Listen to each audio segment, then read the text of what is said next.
Recording in progress.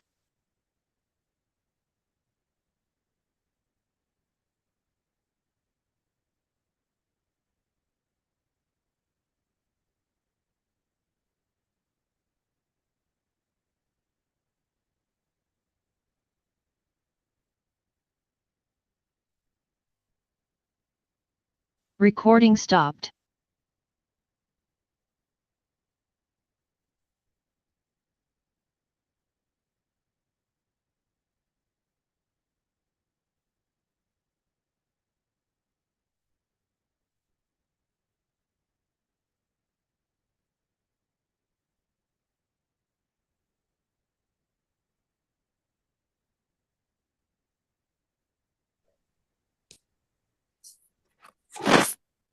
Good morning.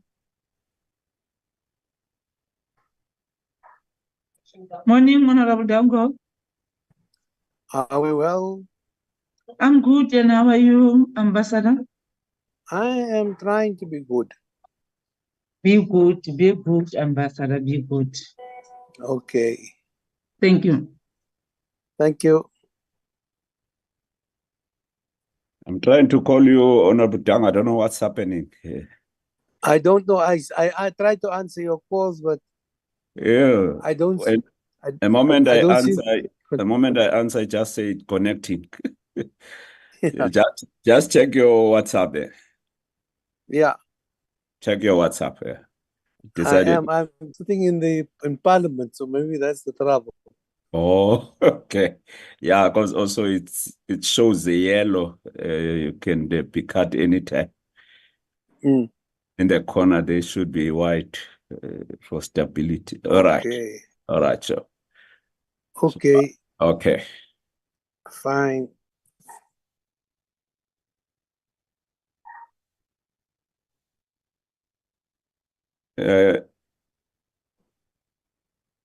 Solomon's. Good morning. Judge. Good morning. Good morning, Chair. Good morning. Yes, Chair, we are ready to start. Oh, okay. Let me then formally, or do we have a quorum? Yes, Chair, we have a quorum. Mr. Brautasef has just joined the platform. Oh, okay. All right. Let me then formally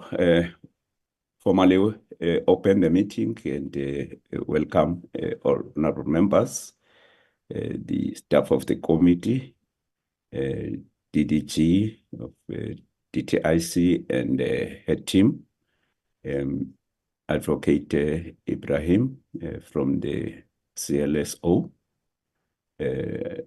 office, if it's present, the office of the Chief State Law Advisor, and all our guests.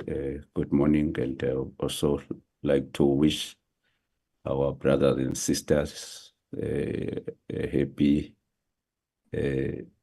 Ramadan, and we wish you happiness and prosperity. Thank you so much. If we can then deal with those present, and if there are any apologies. Okay, thank you, Chair. Am I audible? Yes, so much so, yes. Okay, thanks, Chair. I don't know what's going on with my video. It's switched on, but I don't know if anybody can see me. Okay. Yeah, we can see you. Okay. Chair, in attendance today, we have yourself, Honorable Dango, Honorable Moimang, Honorable Mashori, Honorable Lont, Honorable Boshoff, Honorable Brautasef. I believe the other members are still joining us. In terms of staff, we have Co-Committee Secretary, Ms. Dinizulu, our Committee Assistant, Mr. Bazir, the NCOP Procedural Officer, Advocate Ali, the Parliamentary Legal Advisor, Advocate Ibrahim, the State Law Advisor, Advocate Grootboom, and I'm sure the rest of the colleagues will join shortly as well. We don't have any apologies, Chair. All right, no, thank you very much. Honorable Mamarkhane indicated that she will be starting there's a finance committee meeting, but she will join us as soon as possible. I forwarded the link to Honorable Landsman, Chairperson, this morning at his request. Oh, okay. Thank you so much. Yeah. We hope that he will join as soon as possible. Let me also thank Honorable Chairperson Moimang for holding the ship, steering the ship last Tuesday. Thank you very much. I would also request the committee secretary just to remind at what level stage were we when we concluded last Tuesday, so that we can then go forward. Recording in progress. Okay, thank you, Chairperson. Last week the department was still busy. Advocate Masocha was still busy with the departmental responses. So I think she was on slide 32, if I'm not mistaken. So we just need to give the department an opportunity to conclude the responses, Chair. All right. DDG Masocha, yesterday through the PLO, we made a request that we will give you 1 hour to conclude. We are aware that you requested 10 to 15 minutes more. We will consider that. But what we would like to request that perhaps you don't repeat what the stakeholders have said. Maybe just focus more on the department's response, because fortunately, what the stakeholders are saying has been summarized in your metrics document. So it's very clear what is it that they propose. So we are more interested on your response to what they are proposing. Well, our intention then is that after honorable members, after the DDG has concluded with the presentation, we will then again ask Advocate Ibrahim to make final comments. After that, then we go back using the same metrics and deliberate and vote clause by clause. If during the process we needed clarities on any of the clauses, that will then take place whenever there's a particular clause that is not clear in terms of what the proposal is saying and also what the responses is saying. So we'll combine all that. If we don't finish, then we'll continue again next week. I know next week we'll also dealing with the negotiating mandates of the National Small Enterprise Amendment Bill. So we will continue with that process. Yeah, so unfortunately, unlike when the last time we dealt with the legislation, it was the Copyright Amendment Bill, as well as the Performance Protection Amendment Bill. We had requested from the Chief Whip to be excused not to attend plenary sessions. But this time around, unfortunately, there are plenary sessions that are finalizing legislations. And this afternoon, we are having the Deputy President. We have been informed that it's a 3-line whip.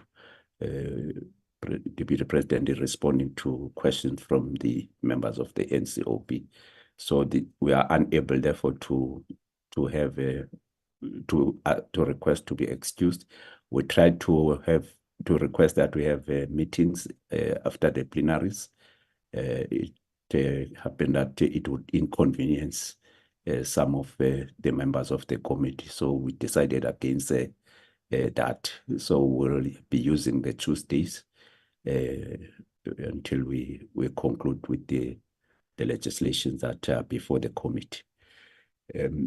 Over to you, DDG Masocha.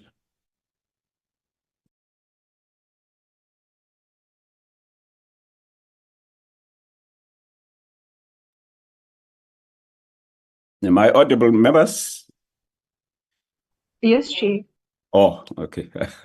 There's a silence on the part of the DDG. I don't know if she's on the platform.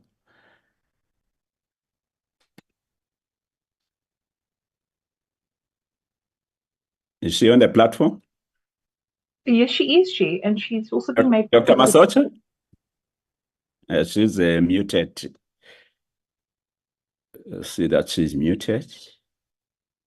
I don't know if Saroj or Tulu, can you indicate if Dr. Masocha is able to take the platform?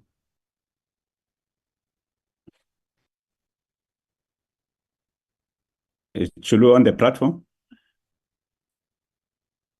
Or Saroj?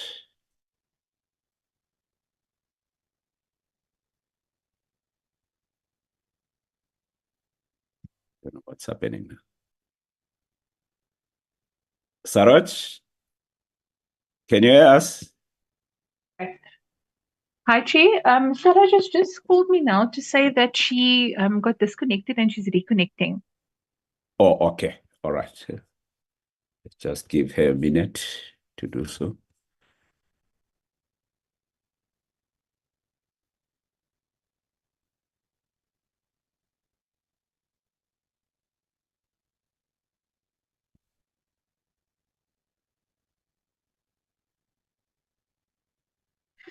Morning, Chair. Good morning, Doc. Apologies. I'm trying to click unmute and this laptop is saying no. So apologies for that. I'm here. All right. Welcome. Welcome. Thank you. Thank you. Good morning, honorable members. Good morning, Chair, once again, to my colleagues from the DTIC, to Advocate Fatima Ibrahim, to her colleagues and the colleagues in Parliament, as well as my colleagues as well from the DTI and everyone in the platform in Parliament. Chair, I've noted the request for me to present for an hour. I'm going to try to be faster. And I acknowledge that you've indicated I should just stick to the issues, our responses more than what has been said from the public.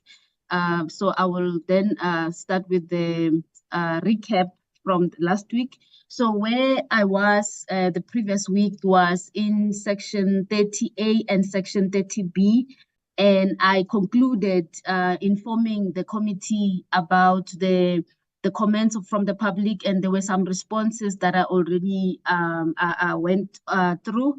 And maybe before I continue, Professor Michael Katz indicated that he will be joining the meeting from 9:30 this morning, just to acknowledge that. So in terms of our responses, Chair, most of the You'll share the hour then. Yes. The extra time. So you'll share the hour with 10 minutes that you requested. Thank you, Chair. So. All right. So, Chair, some of the issues that I was talking to, they were repeated in different sections because of the way that the matrix is categorized. It looks at different stakeholders and what they have said. So in some areas, there are repetitions. So I will not go back to some of the things that have been said, but safe to say that for section 30A and 30B overall, Chair, we are not recommending any changes to the bill, and reason being that most of the issues were policy clarification, clarifying our policy position, and the importance and rationale behind disclosure requirements for remuneration, and the areas where stakeholders were suggesting that we look at changing definitions. So say, for example, remuneration policy committee, we took those as terminologies or wording that is commonly used and also applied by other similar measures, such as the King 4 codes. So we took it that way for most of those where suggestions were made for definitions.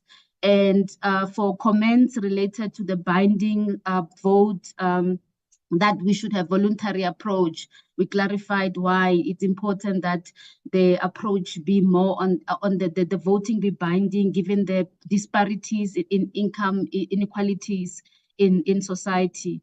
And the new suggestions, including the gender pay gap ratio and others, we then said that they require further consultation and further work. So this is just to give an overview on some of the things that were already presented last week. And there were some of the suggestions that talked to the effective date of the implementation of the Act in terms of commencement. And I did indicate also from the consultation with Advocate last week that we will look into that, but it won't be done via the regulations as suggested, because we don't have provisions in the bill in Section 30A and 30B on the regulations, but we will then make an effort through the President to look at the implementation dates of different sections, including Section 30A and Section 30B. So this talks to both the implementation, the remuneration report and the remuneration policy. And for the suggestions that talk to the role of the board versus the role of the shareholders in electing the members of the remuneration committee, we just wanted to maybe make a slight correction to just clarify that the remuneration committee is not a statutory committee. It is a board committee. It's just that it's being referenced in Section 30A and 30B. It is an important committee where there will be the election of members when they during the consequences, where there's that during the strike two approach, after the report is not approved for the second time and the explanation is given and is not approved, then there is that standing down of elections. So this is just to speak to that, because we do have a comment where we make an example of an audit committee about the election of members, but then that one is a statutory committee given how it's structured in the Act. This one is not a statutory committee, but it is an important board committee that deals with issues of remuneration, just to clarify that, Chair. And overall, most of the issues were highlighted last week. So I'm going to move, Chair, through your permission, to Section 33, and indicating in summary that for Section 30A and 30B, we are not proposing any amendments for the bill. For Section 33, there were not many comments compared to the previous sections. And the first one, it talks to the wording in terms of the clarity of the wording. And this wording that has been highlighted is not even in the bill itself currently. It's just that I think that it was raised to ensure the clarity and ease of reading the provision. So we are saying that for that suggestion, this is not part of the amendments in the bill, and it was not raised as a concern before. And we take it that in general, it is clear, because it's about the anniversary of the date of the incorporation of a company, and then the fact that there are documents that must be submitted within a particular period, and the wording there, it was suggested that it be amended just to make sure that it's in line with, it's clearer. And our response is that companies do have dates of incorporation, and the concept of an anniversary of a date is commonly used, which could mean after each year or after the year. So we recommend that for that suggestion that we do not make any change. The second comment was around the PI score in terms of clarity of how the PI score is applied in Section 33. And this comment has been made before in the previous submission process. It was raised in a similar way in terms of what is this, what does the PI score, what does it mean in terms of the companies? And our response for that is that this is a newly proposed section, and it applies to every company and companies that meet the threshold that must include a copy of its latest annual financial statements approved by the board. And then we list those companies, which are the public company, state-owned company, and any other profit or non-profit company whose public interest score exceeds the limits set out in Section 30, subsection 2, or the regulations as contemplated. And the last comment on Section 33, Chair, it talks to the previous version of the bill. So it is not applicable for this process, but we've noted it and we are clarifying that where there were records that were supposed to be disclosed related to securities and beneficial ownership information that were on Section 33, those were then effected through or changed through the General Laws Amendment Act by National Treasury. So that law took that amendment into consideration. So we removed it from the bill in this current version.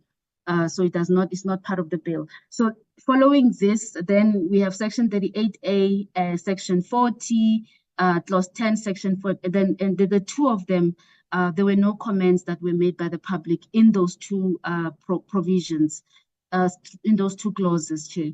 Then we move to Clause 10, Section 45. And in Section 45, the comments that were made, they are categorized into two. There were stakeholders who were saying that what has been provided for in terms of the protections and the exclusions of the burden for subsidiaries is not sufficient in terms of the financial assistance by the companies is not sufficient. And then they were recommending that there should be consideration for other groups of companies, for any group of companies to also be included, not just subsidiaries in that exclusion. And another major comment is around the foreign subsidiaries, to say foreign companies should also be considered.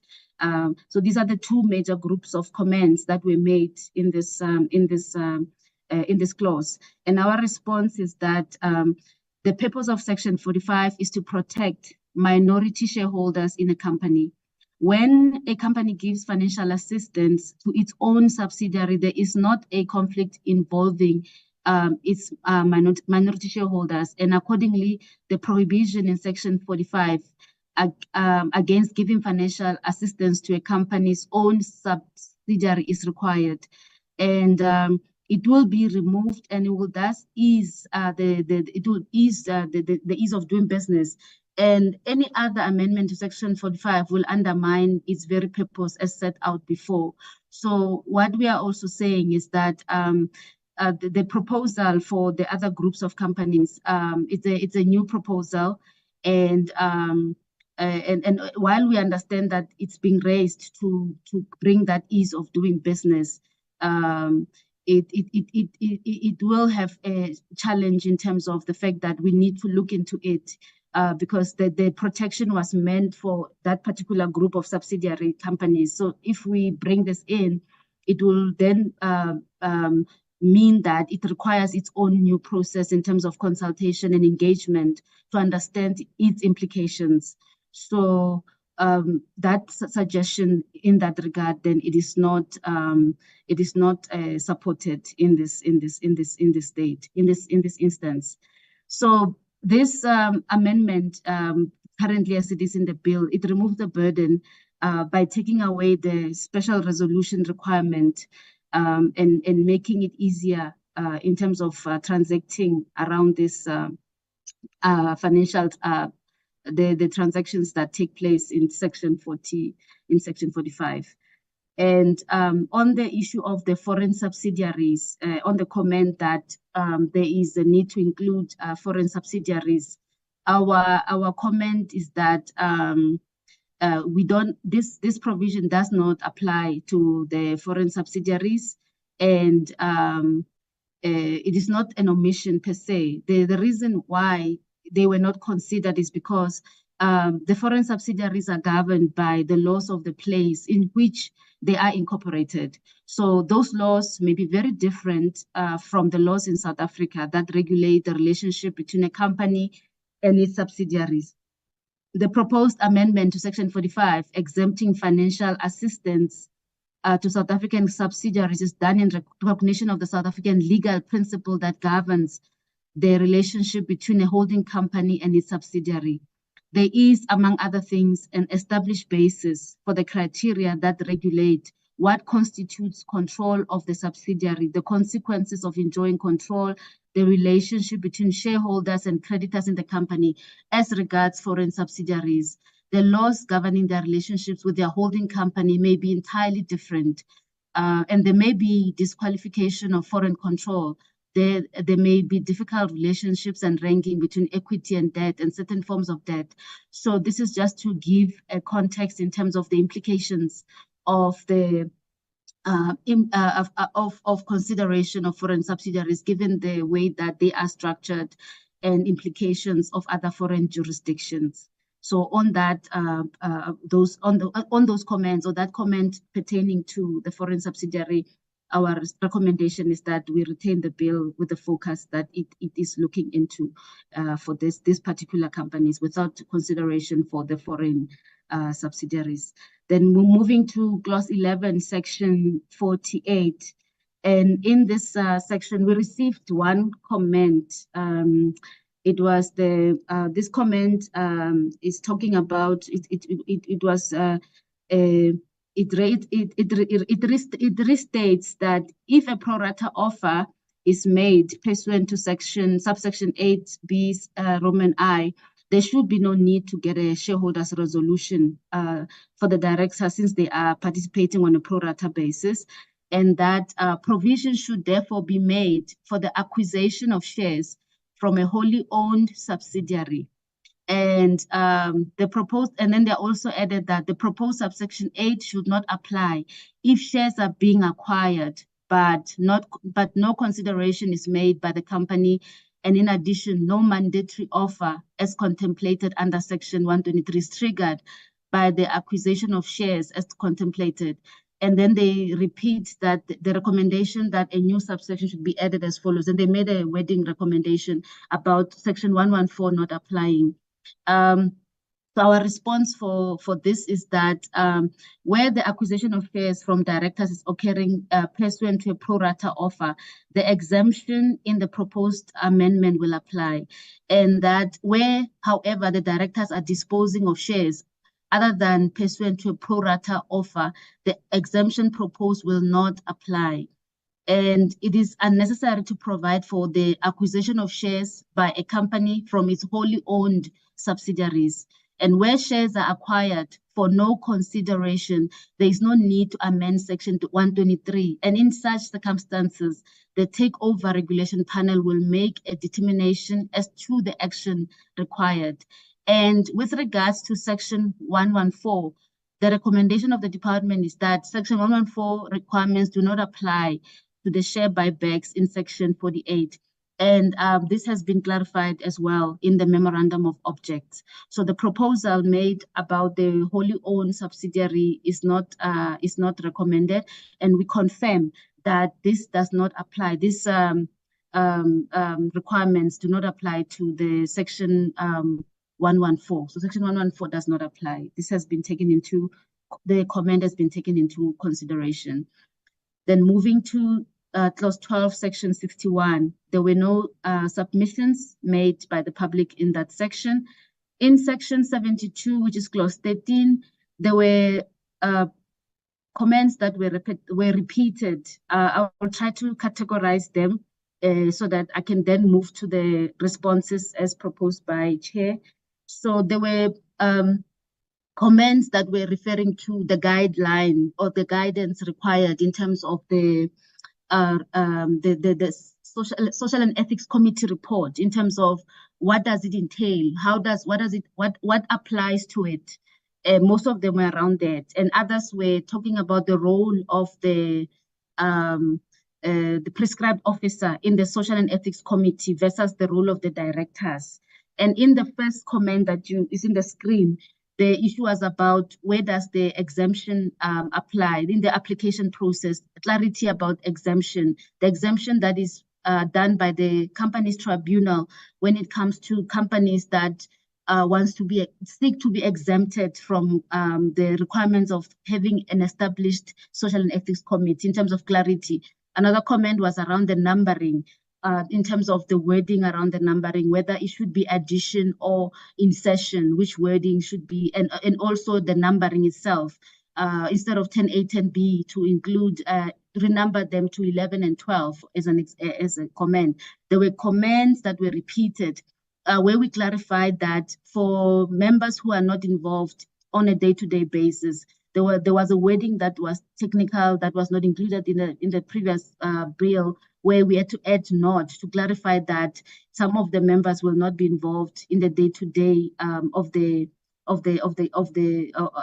are in the SEC are those who are not involved in it. So the "not." So few submissions were talking to that, and it's not just this comment, but a few of them referred to that previous issue. And there were some which talked about the powers of the minister to issue regulations, that he's been given too much powers in terms of regulations. And clarity was sought about the skills and expertise required on the social and ethics committees, whether we will provide guidance on that in the regulations. So I'll just now talk to the responses overall to the category of issues that were raised by various stakeholders. So in terms of the exemptions from the establishment of the Social and Ethics Committee, they are in the Act and has been in practice since 2011. And then we are saying that Section 8A provides for the establishment of the Social and Ethics Committee, and part of the consideration includes the application for exemption from establishing a Social and Ethics Committee. There are companies that can be exempted depending on their PI score and other issues, such as if there is a subsidiary of another company which has an SEC and such criteria. And we are saying on the suggestion on the numbering that we are of the view that these are editorial suggestions and talks to what Minister indicated previously about preferences of drafting language and text.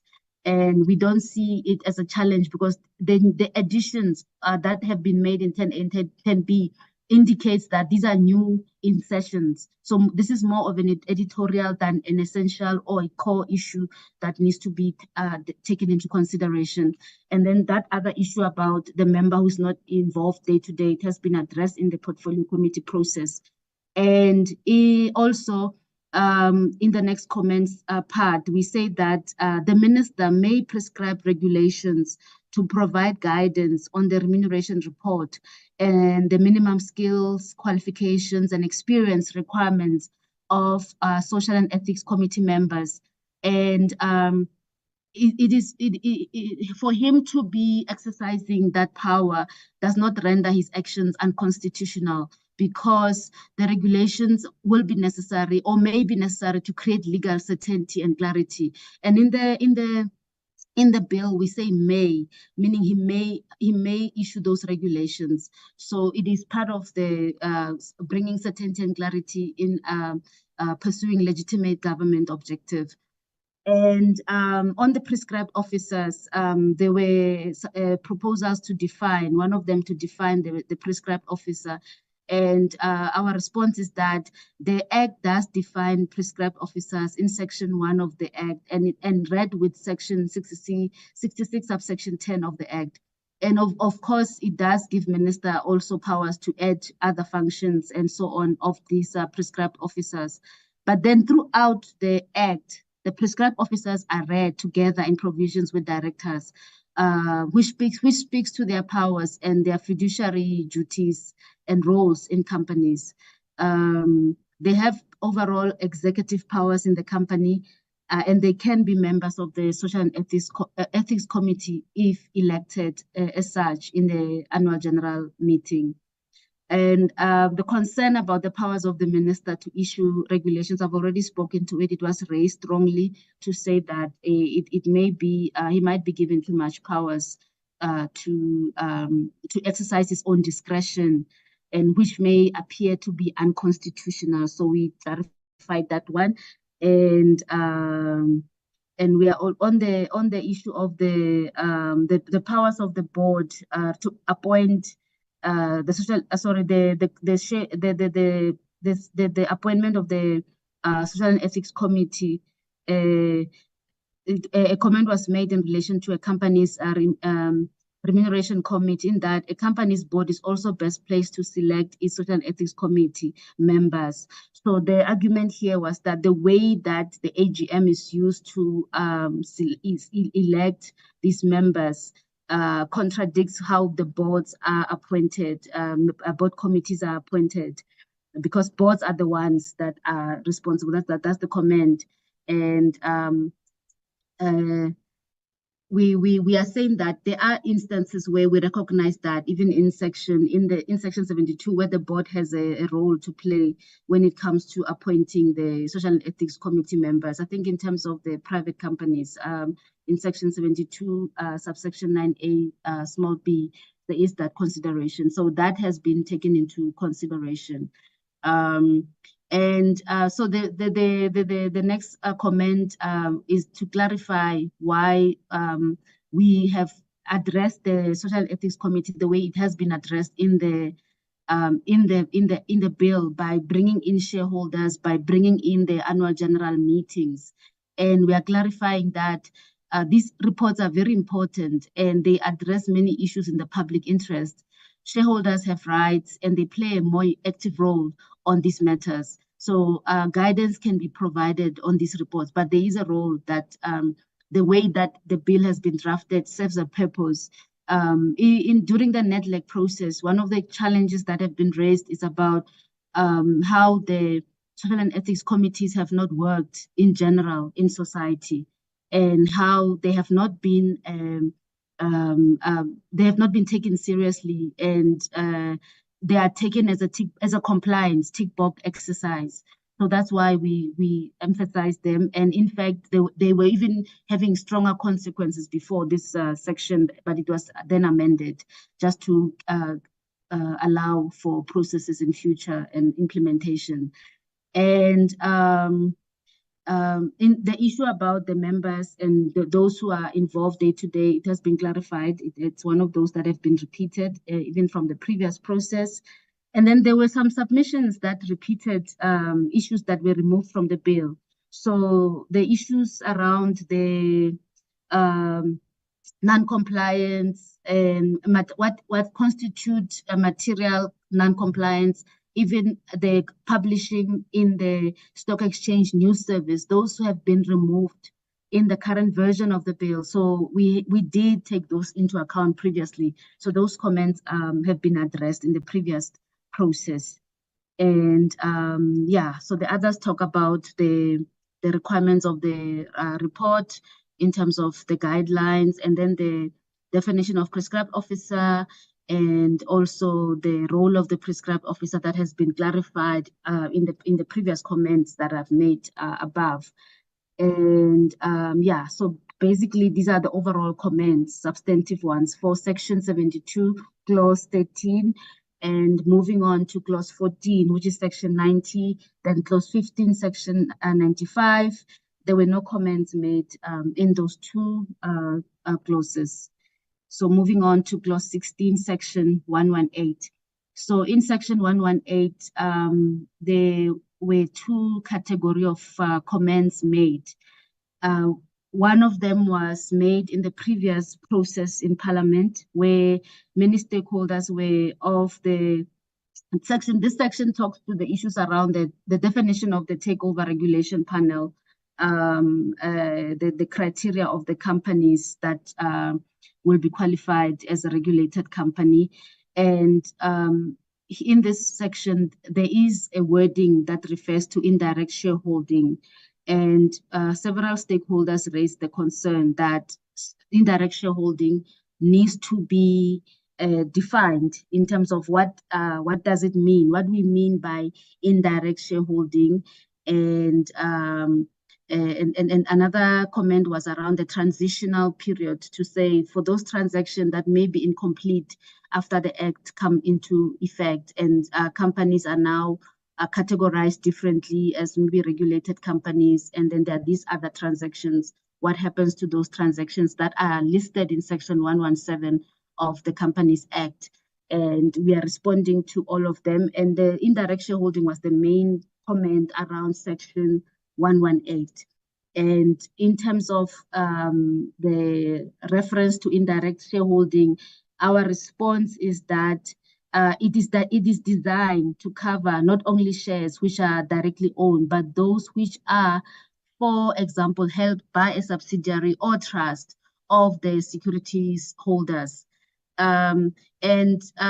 we reiterate that the issue of indirect shareholding is a commonly known text, or it's commonly used in corporate law. Indirect interest, indirect shareholding. So our view is that we hold the view that it should not be defined. We still hold that it should not be defined. Companies understand what the concept of indirect shareholding entails, and then moving on to the issue of the transitional arrangements of the other transactions. We clarified that for the transitional arrangement, the moment the Act becomes operational, the obligations in Section 118 will also become operational. That because we don't provide regulations in this section. In terms of the Prescription Act, we will look into this section. Likewise, with what we said about Section 30A and 30B, to make a request to the President for the implementation date that may be more effective for taking into account the issues that may affect the transactions that may not be completed because of the changes in the legislation. So we have noted this concern, but it's not something that affects the bill in terms of what needs to be amended. So this is just to clarify. So for Section 118, we're not recommending any changes or anything new for this section. And so most of them were talking about the same, more or less, the same concern and how the department clarified it before. So then one will move to Section 135, Clause 17. So for Clause 17, there were few comments. The one comment was around the text, the drafting of the text, and then there were clarity sought about the amounts that we refer to in Section 135. Do they also include the rent? Because there's been concerns that is rent amounts included in Section 135, and other comments were about the rankings of the landlords, because the concern was that it seems as if in terms of the post-commencement financing of this in this provision, it looks like then the landlords are going to get more preference in terms of the other creditors. So we will be clarifying that. So basically, in this subject, in this Section 135 provides that any amounts due by a company under business rescue to the landlord in terms of a contract where the landlord has paid to any third party during the business rescue proceedings in respect of a public utility services, company share of rates and taxes, electricity and water, sanitation and sewer charges will be regarded as post-commencement financing with the appropriate ranking of preference arising therefrom. So I will talk to our responses on the different categories of issues that have been raised, but this is mostly what this section addresses in terms of the amendments in the bill. So the suggestion that we need to change the referencing in 17B, we are around subsection 3. We are of the view that that reference is correct as is, so we don't recommend that it be changed. We noted the proposed suggestion to change it, but we are of the view that as it is drafted, it is correct. And also in terms of the rent, rent amount is not included to any amounts due to the landlord, because these amounts are related to municipal utilities only. And so in terms of the other concerns about the rankings and the preference to landlords versus other creditors, other financing, other stakeholders who are also critical, we give a policy rationale in terms of why this provision is critical. So our clarity is that Section 135 amendments are meant to make sure that companies under business rescue are not evicted from the premises in which they are renting. The place of premise that the company occupy is of primary importance to the success of the business rescue proceedings. The landlord is not a preferred creditor, but protection is needed that even if the rent due to be received is not unduly preferred, such landlord must be secured in as far as amounts owing to third parties being the rates and municipal costs must not be tampered with. The landlord must still be in the position of servicing municipal costs, even though they are not able to receive the rent owing. This is to protect the landlord from the third-party property costs while they're able to accommodate the company under business rescue. These are amounts. The amounts that are being discussed here are those that are related to utilities, and they're not exceeding the aggregate for all public utility services, such as they are mainly about these utilities. So the principle is that the aim of this provision is to ensure that business rescue succeeds and that business rescue is not affected by the failure of the company to be able to pay certain rates and taxes, and then they are evicted. This is just to give the opportunity to that process to succeed and to give a chance for even jobs that are in that process to be retained. This is mainly meant to assist the landlords to be sustained during that process, only as far as rates and utilities are concerned, no other amounts, no rent, and so on.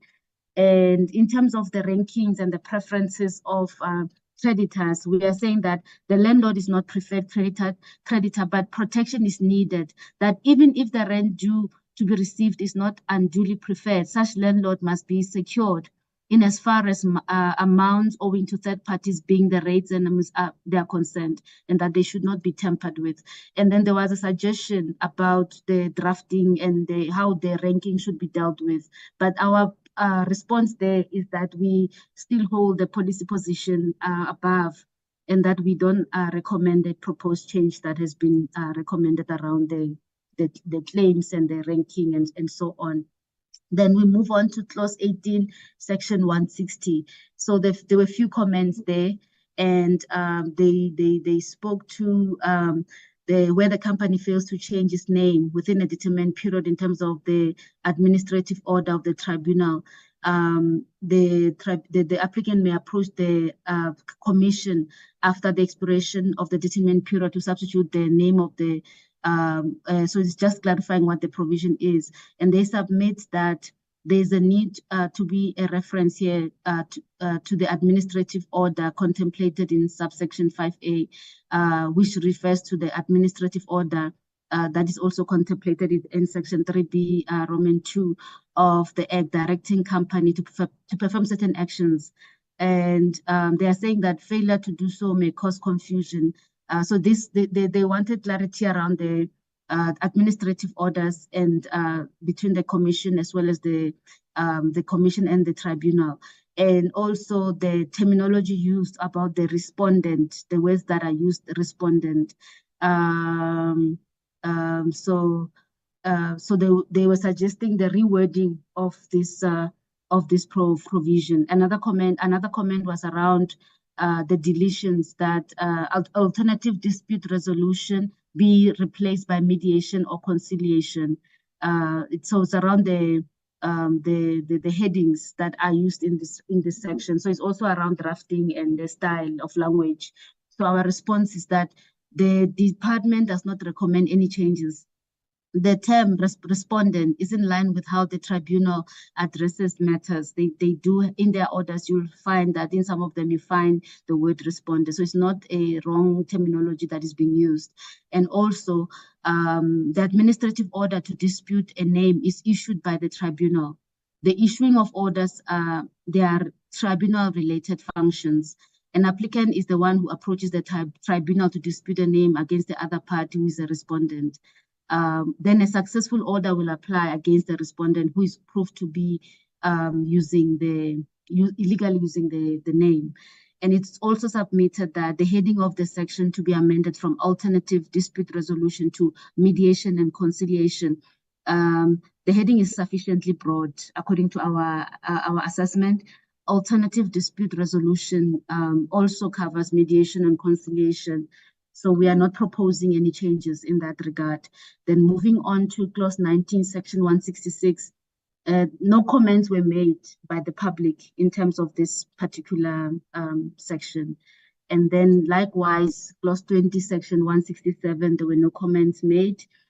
Then in terms of section 194, a comment was made about the powers given to the chairperson to appoint the chief operating officer. This comment has been made before, that the chairperson has been given to unfettered discretion and they need guidelines to be provided as to the qualification experience of the appointees. And we are submitting that the chairperson has been granted an unfettered discretion here, and guidelines need to be as to the so our view here is that this section has got safeguards, and it has been there are safeguards that includes consultation with the minister and the Minister of Finance when it comes to certain consideration around the chief operating officer.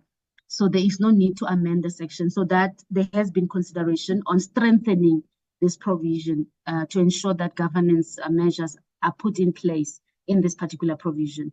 So for moving on to clause 22, section 195, the comment states around the scope of the mandate of the BBBE Commission in terms of it should be, instead of adding the functions for the commission to be able to arbitrate, conciliate, and adjudicate, they're saying that it should be broader than just looking at should be looking at other matters, not just looking at issues around the BBBE Commission. But this was a policy consideration.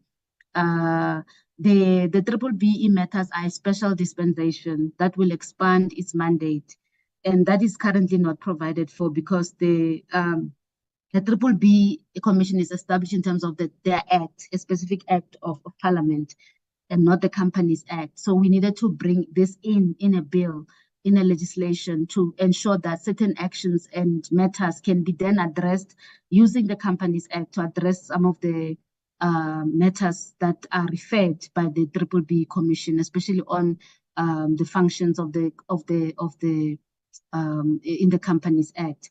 The effect of the amendment is to enable the BBBE Commission to refer complaints of companies not following the governance procedures in the Companies Act to the detriment of the BE shareholders. Examples of this may include not keeping proper company records to prevent BBBE shareholders from understanding company affairs, excluding minority BBBE shareholders from company affairs, including from shareholders' decisions, falsifying company records, or diverting economic benefits of a company to the non-BBBE shareholders through contractual or other arrangements. So this is just to clarify why the BBBE and not making it a wider application to other matters. So just a clarity of the rationale there. The next clause is clause 23, section 204. And here the comment was that there has been an exclusion of public companies from adherence to the financial reporting standards. So there was a concern there that there has been an exclusion of the public companies are excluded from this provision. And this section addresses certain functions and powers that will be given to the Financial Reporting Standards Council to issue financial reporting pronouncements. So our response is that the Financial Reporting Standards Council functions do not exclude public companies, and Section 204 addresses the functions of the council in issuing international financial reporting standards and adaptation in the local context. So we think that that issue has been addressed. And then the last comment in terms of defining financial reporting pronouncement has been addressed. It has been taken into account in the in the bill. So, Chair, this is the main companies amendment bill and the comments that were received and the issues that were considered by the department. The next pages or slides, they talk to new other proposed amendments in the Act. And in principle, for all of them, this is what we are saying as a department. We are saying that for a number of proposals that have been made during the public submission process that deserve careful thought, and in some cases where the merit of the proposal is clear, an opportunity for other stakeholders and affected parties must be given to make representations. Therefore, it may be worthwhile to consider a further bill that can be considered early in the new administration. The amendments that follow are new. They require a new public participation process and further research. And in some respects, there might be one or two where in future there could be other regulations, not in this process, that are considered depending on the merits or the depth of the issues. And there were some issues that were made in the public hearings looking at the General Laws Amendment Act, where there was a proposal around Section 56, where it was said that we need to incorporate beneficial, I think it's beneficial ownership versus beneficial interest. And we think that is an important consideration, but these two concepts are not the same and they cannot necessarily be used interchangeably. So this is a substantive amendment that is being proposed. It's not a matter of just taking one and replacing it with the other. So on that basis, we recommend that these issues be considered, all of them, in the future processes. So then with that, Chair, I will then move to the second bill, which is the Companies Second Amendment Bill. And in the Companies Second Amendment Bill, we received very few comments. There were general comments that were positive in terms of acknowledging the bill and its importance. But then the ones that I'm going to try to speak to here are the ones that that made some few recommendations. So in terms of the first comment, first submission, there's a disagreement in terms of the changes made in Section 77, subsection 7. And they are also suggesting that the matter can be dealt with without limiting the general applicability of the Prescription Act. They suggested drafting changes, and they are saying that this will avoid placing the onus on the claimant to bring a court application in circumstances when the Prescription Act provides for an interruption or stay in prescription, and they suggested wording. We are of the view that no amendments are recommended for the provisions in the bill in this regard. We think that as drafted, it suffices and it covers. It allows for both the Act and the prescription issues that may come into play during the processes that involves the courts as well. So we think that this issues enough protections and mechanism in dealing with issues that emanated on the claims that may arise in terms of the Zondo recommendation. So we support that the provision as is, as drafted in the processes, be retained. And the second comment is clause 2 in section 162. And in that, so in this particular there are certain suggestions in terms of the wording that can be clarified.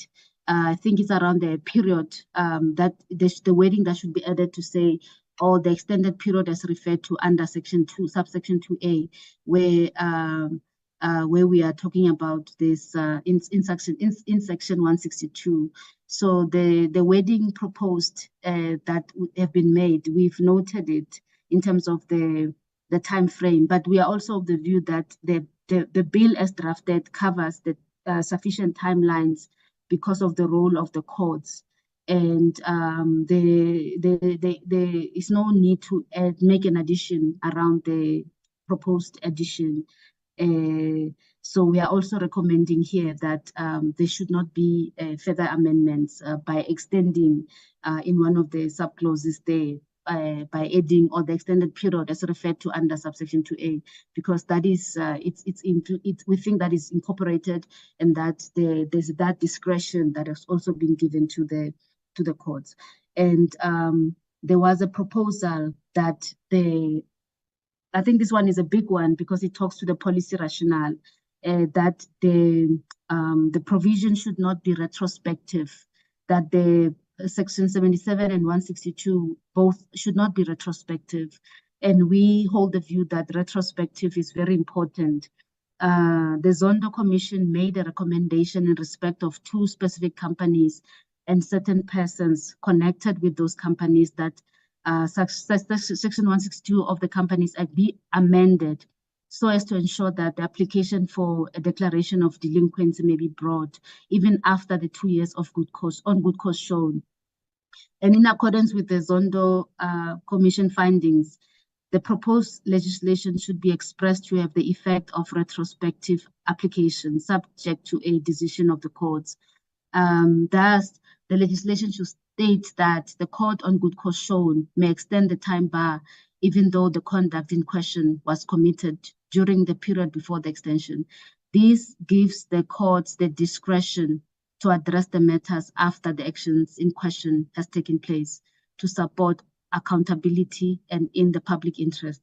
So retrospective application is very important for the Second Amendment bill, because the issues of time and when matters occurred should not limit actions that can be taken to correct some of the issues that have occurred that requires accountability in the public interest. Chairperson, that was the last page and the last slide of the presentation. Thank you.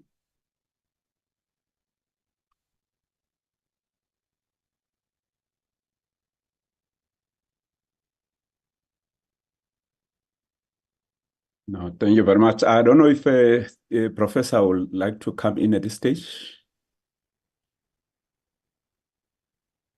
to clarify some issues. DDG, you'll indicate? Chair, I think we can proceed. We've been talking with Prof, and we will maybe hear from the committee, and then Prof can come in. We'll take it in that fashion. Okay, well, thank you so much. Let me invite Advocate Ibrahim. Thank you, Chairperson, and good morning to yourself and all the members and colleagues on the platform. Chairperson, my responses, I took the committee through the constitutional issues last week, so the committee is just reminded that they need to satisfy themselves, particularly on the issues around the rights to privacy, whether they're satisfied that those rights can be limited as per Section 36 of the Constitution. And then, Chairperson, in terms of general drafting issues, you will recall that we had picked up that there was a spelling error that is going to be corrected. It does not need to go back to the PC. And that was the word contemplated, which had the M instead of the N.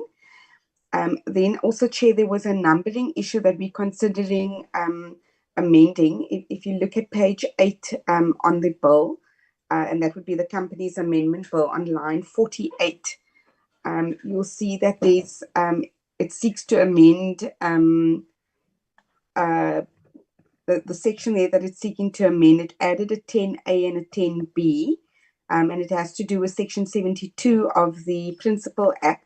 And there was a comment from the public that that should perhaps be changed to read subsection 11 and 12. And from a drafting perspective, Chair, that did make sense, because Section 10 was the last, subsection 10 at least, was the last subsection in Section 72. So there's no reason why you cannot go then to subsection 11 and 12. So it is a numbering issue, and I have raised it with our Bills Office about correcting that before adoption. And then, Chair, there was another comment also by the Western Cape government, and that had to do with changing of the term stipulated to contemplated, in keeping with the language used in the Principal Act. I'm of the view, Chair, that nothing would prevent us from making that change without going back to the PC, because it isn't a content change, but I am waiting on the Bills Office to confirm that. Chair, if they do confirm that that is fine, then I do propose that we do the same in 2 other places. So the first one is on page 3 in line 45. We stipulated should change to contemplated. That was what was raised by the Western Cape government.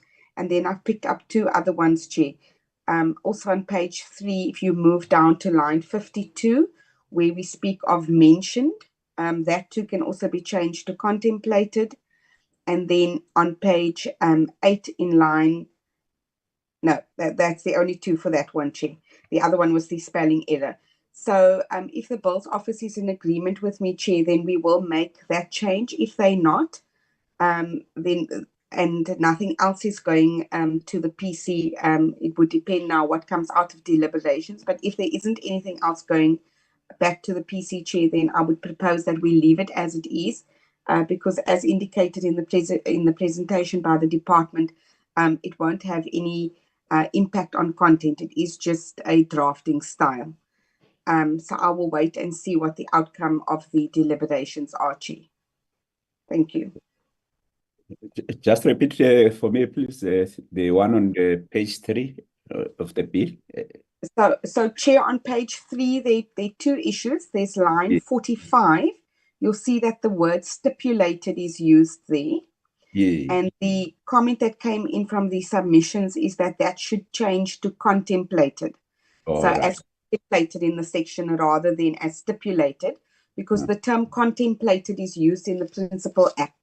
And so I've picked up a one slightly further down on line 52, where we then say mentioned, and that can also be changed to contemplated. So, Chair, generally when we draft, we try to keep drafting in line with the drafting style in the Principal Act. The Companies Act is quite a long act, and so you'll see that the style does shift here and there, because obviously there were a number of amendments as it moved through the years. If I can make those 2 changes, Chair, if the Bills Office does agree with me, then I will make the changes. If they don't, they won't have any impact in terms of content or meaning or understanding of the provisions as they currently are. So they can then remain the same, if that must be the case, Chair. If, however, Chair, the Bills Office disagrees and the committee during deliberations decides that there are certain recommendations it would like to make to the PC, then obviously we would include this in a report that goes to the PC, which is why I say we'll wait to see what the outcome of deliberations are, Chairperson. Thank you. Thank you so much. I think because what I was indicating earlier, Advocate, was that we will now use the same metrics of the department also in terms of deliberations as also voting. But when we get to the clause that has those administrative changes, please alert us so that if we adopt a particular clause that needs those administrative changes, we also adopt taking into account those administrative changes, including the one that you were referring to, 10B and 1011, that they should be changed to 11 and 12. When we get to those, please alert us. Yes, Chair, we will do so, Chairperson. For purposes of deliberations, if we are using the department's matrix to just make sure that even where there were no public comments, that the committee is really clear that it's satisfied with the content of a particular provision, and we adopt before we move to the next. Because there were certain amendments on which we did not receive any comments, Chair. Thank you. Because on that one, my approach, correct me if I'm wrong, My approach was that we deal with all these clauses where there are comments from the stakeholders and responses from the department. And then when we're done with that, we will then adopt the whole bill, which will then contain those where there were no comments at all and also didn't require the department to respond. Now, my suggestion is that after we're done with the clauses, we then put the whole bill, bill, if there are no amendments, for adoption. That will then cover those clauses where there were no comments. Is that correct? Yes, Chair, that is in order. Yes, Chair, that's perfectly fine. I was just concerned that we skip something and there isn't a formal on record that the committee was happy with the balance of the clauses. Thank you, Chair. All right, thank you so much. Honorable members, we are now going to go back. I will request the committee secretary or Mr. Bazir or Bazir, had the advocate calling him Bazir. So all along I've been calling him Mr. Bazir. He never corrected me. Can you scroll down, Mr. Bazir or Mr. Bazir, to clause 1? Honorable members, what are we going to be doing? We will be looking, we will deal with this in line with the bill itself, that there are clauses in the bill. For example, there will be clause 1 that deals with the definition. And therefore, the question will be that we agree with the clause 1 as contained in section 1 of the bill. And therefore, we will call for those who are in support of clause 1 as contained in the bill to vote yes. And then those who are against will vote against no, and those who want to abstain then will abstain. But if there are issues for clarities or deliberation, the members are free to do that whilst we are still on that particular clause. Is that fine?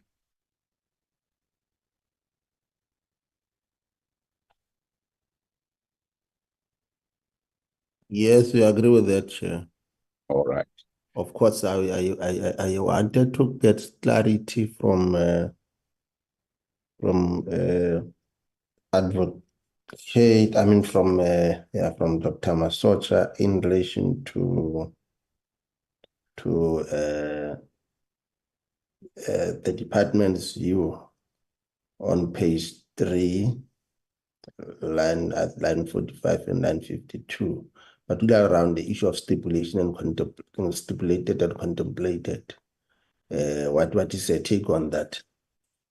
But we also identified 3 other areas so that there is no confusion. Yeah. Thank you, Chair. That's why I was requesting the advocate to remind us, because what I wanted to do, Chair, is to go now clause by clause. If maybe a particular administrative change, let's say for argument's sake, is on clause 10, and we vote on clause 10, and maybe with and that particular administrative change is on clause 10, so then remind us that that particular change, and then perhaps the department can come in as well on that. Or maybe just to make matters easier, just on this aspect for the department, those areas, the stipulated and contemplated, as well as the numbering. I think you spoke to that earlier, Dr. Masocha, if you can perhaps come in on that.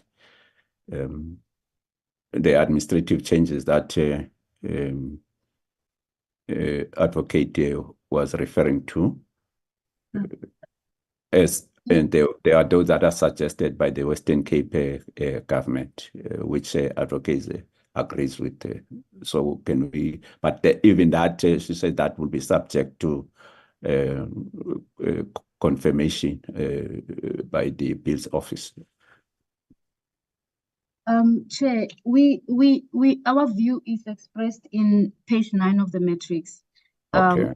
Yeah, so we agree with the advocate, and that if there is space for them to be addressed, they can be addressed. But we looked at them from the principle that the minister presented in his presentation, where he said that the issue of drafting and language, it's one thing, and we saw this as an editorial type of a comment. Yes, there was a similar type of amendment we did before around the wording contemplated. There was some wording that they suggested we align previously. So we think that this can also be addressed now. But because of the substantiveness of it, we felt that it can be retained as is, because it does not talk to policy, it does not change the substance of the bill. It's just that in terms of alignment, it does make sense. So we noted that. But then if there is scope and there's room for it, that can be given space for adjustment, then we support the proposal by Advocate Ibrahim to make the alignment. All Thanks, right. Chair. Thank you so much. Are you covered there, Honorable Chair? Yes, Chair. I'm quite happy with the convergence of views between the doc and the advocate. Thank you. Thank you so much. Honorable members, I then put clause 1, that we agree to clause 1. Those in favor will vote by show of hands using the platform. If you can, then you can indicate. Ms. Solomons will assist us in counting those that are voting in favor.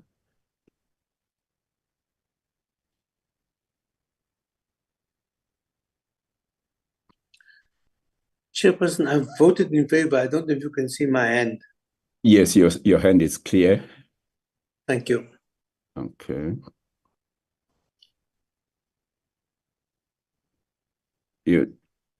I'll rely on Ms. Solomons. Okay, thank you, Chairperson.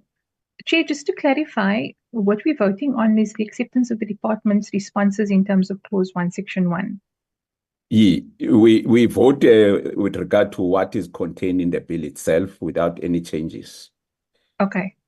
So in terms of clause 1, we have in support Honorable Mamrahane, Honorable Moimang, Honorable Mashodi, Honorable Khai, and Honorable Dango. Okay. Can I ask that members please lower their hands?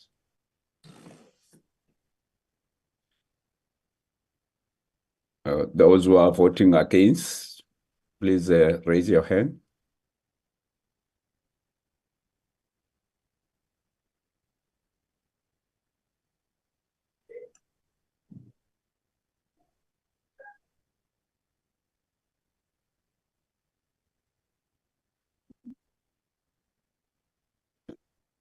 Ms. Madia?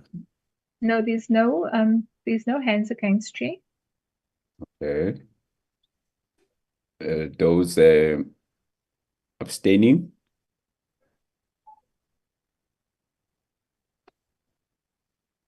Chair, for now we have 2 abstentions from Honorable Lont and Honorable Boshoff. All right, thank you so much. So the result is that the majority has voted in favor of the adoption of clause 1. We'll now move to ask Honorable. I don't know if there's would like to speak, Honorable Boshoff. I see your hand is up. Oh, okay. Thank you so much. We now move to clause 2.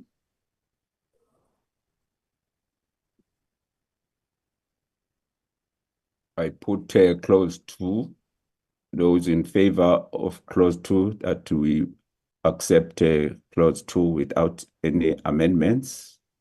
under section 16. Please raise your hand.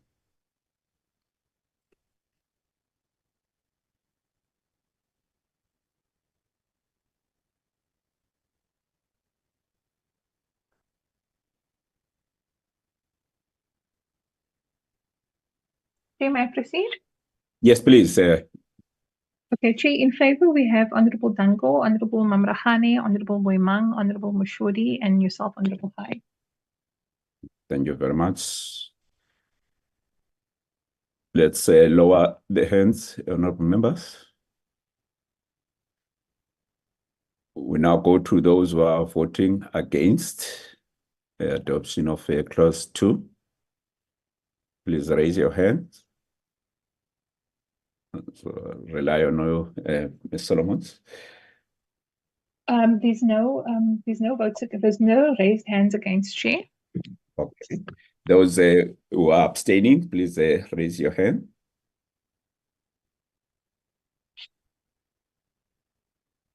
Chair, abstentions, we've got 2, Honorable Lunt and Honorable Boshoff.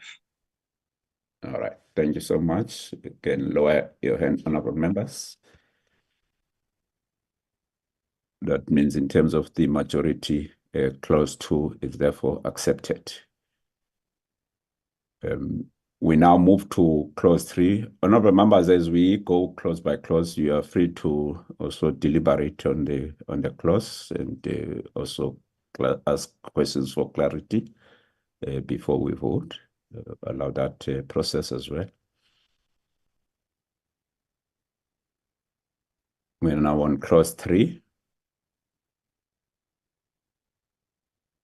Okay, no deliberations. Those who are voting in favor of clause 3 that we adopted without any amendment, please raise your hands.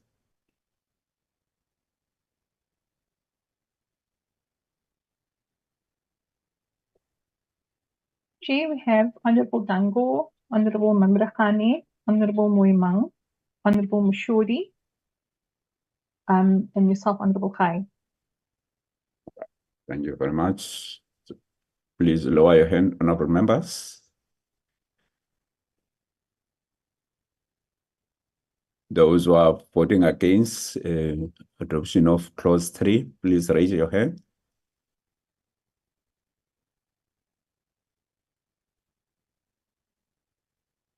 Okay, Chair, those members who have voted against clause 3 is Honorable Lunt and Honorable Boshoff. Okay. Chairperson, Honorable Gai, if you will excuse my voice, would you take a comment now or at the end? No, yeah, you can comment now, please. Okay, Chair. I'm putting it on the record because we have been dealing with this, that unfortunately throughout this process, whether it was in the NA and the NCOP, there's valid points that gets put forward. But unfortunately, none of this gets taken on board and incorporated. There's always reasons why. So I want to put that on the record. You know, I've raised that at previous legislations as well, which is incredibly frustrating when valid points gets put on the table and it does not get addressed. But we will take that further at the appropriate platforms. But since you did invite that comment for us throughout this process in the NA, and yeah, it was raised. But just put this there for you at the record for you, Chairperson, as well. Okay. No, if you, I don't know, there are issues that which also Dr. Masocha confirmed that they were valid, and that they would be considered in the next administration or next parliament. I don't know if you're referring to those or you're referring to the current ones that we're dealing with now, the clause by clause. Yeah, but Chairperson, you would remember we had long deliberations with previous legislation as well. And our point was, why defer these things to the next administration when it can be dealt with now?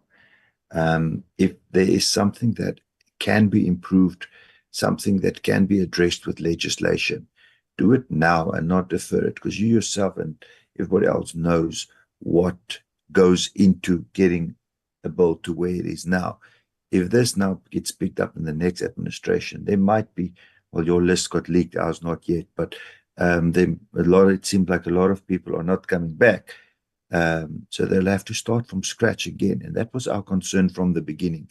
If there's parts of legislation that can be improved and can be corrected and can be made better, why defer it and why not do it now? But again, that is something we have debated before. You have ruled us or ruled the comment. You can use your own words how you ruled it. No, I hear the point that you're making, Honorable Lund. As I was indicating that the department, even the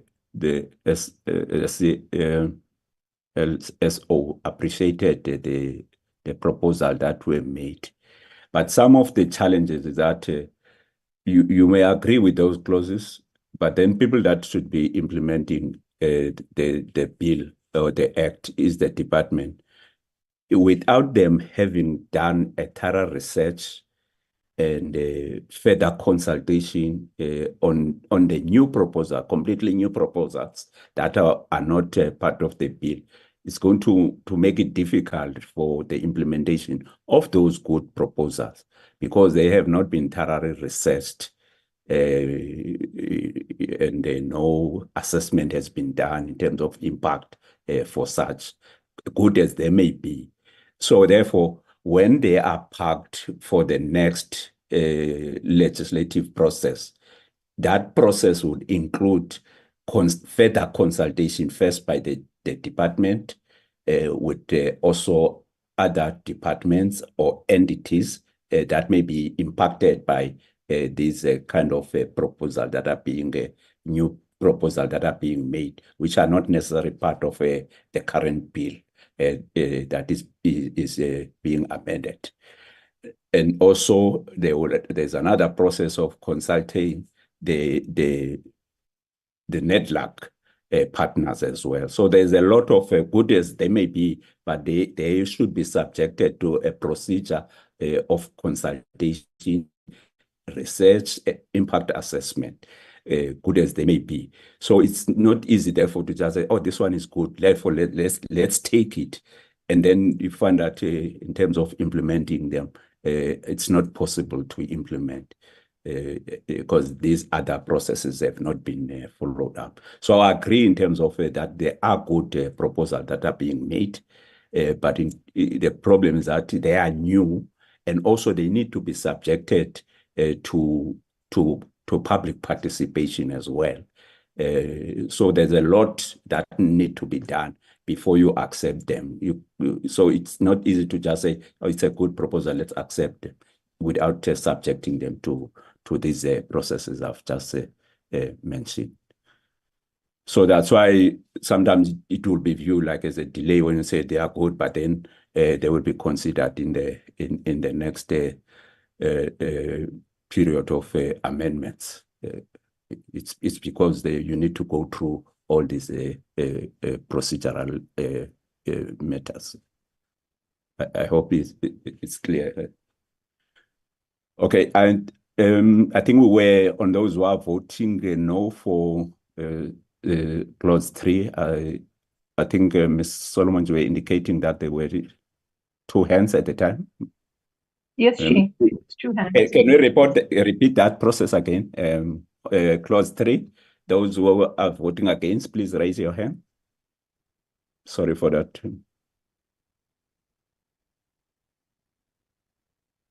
Chief, those members who had voted against clause 3 is Honorable Lund and Honorable Boshoff. Okay, thank you so much. Those who were abstaining, please raise your hand.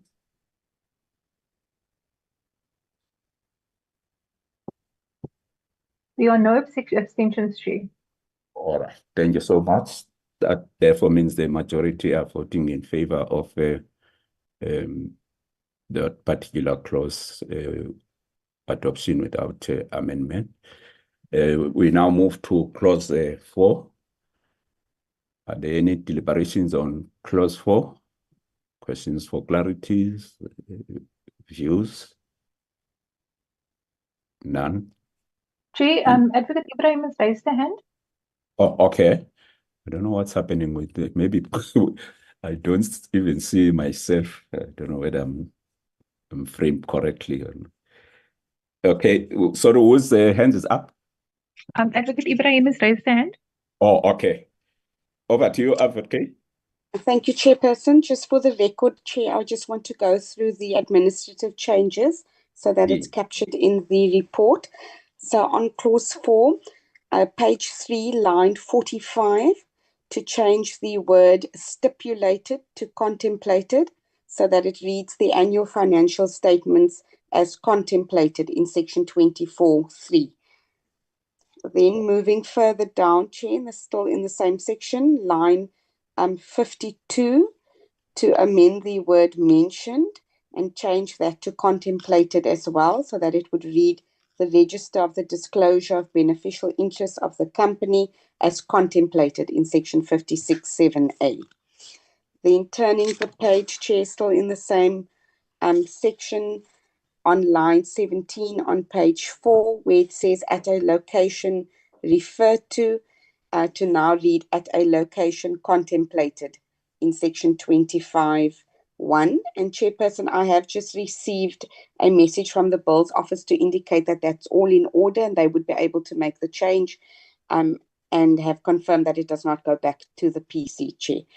Then moving down, Chair, it's in the same section that we have the spelling error, and that is in line 22, where the word contemplated. Just before the advocate moves, Chair, from that point, is the advocate says that if we effect the changes, it does not have to go back to the PC.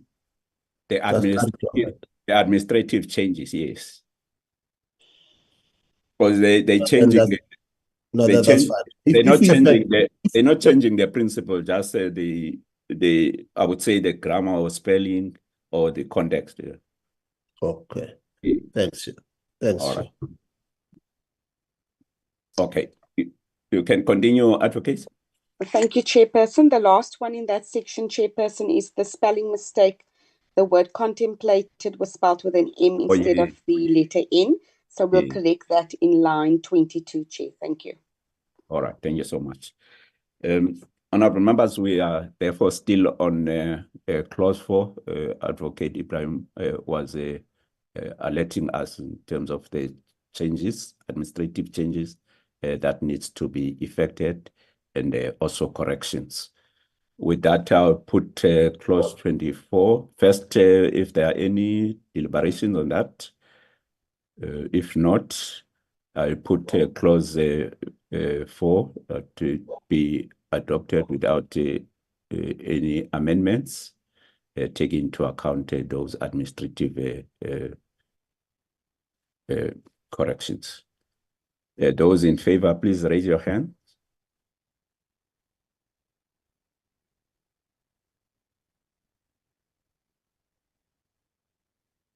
Chair, those in favor is Honorable Dango, yourself, Honorable Khai, Honorable Moimang, Honorable Mamrahani, and Honorable Mashuri. Okay. Please, honorable members, lower your hand.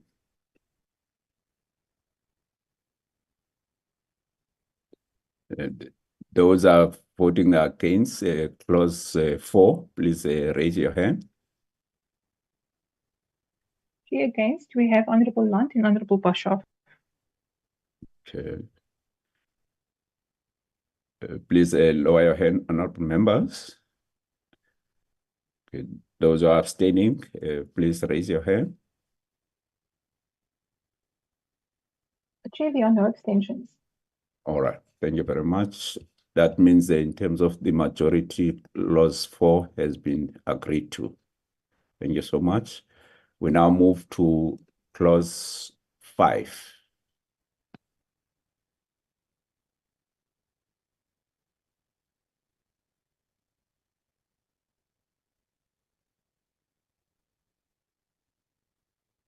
Yes. Clause 5, section 30. Are there any deliberations on clause 5, section 30, honorable members, that we would like to raise?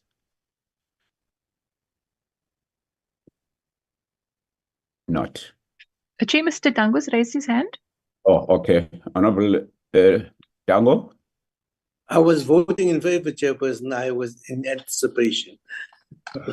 Oh, no, we're still checking if there are any deliberation first. No, Chair, I think Or questions for clarity. yes. Oh, I think the principle of the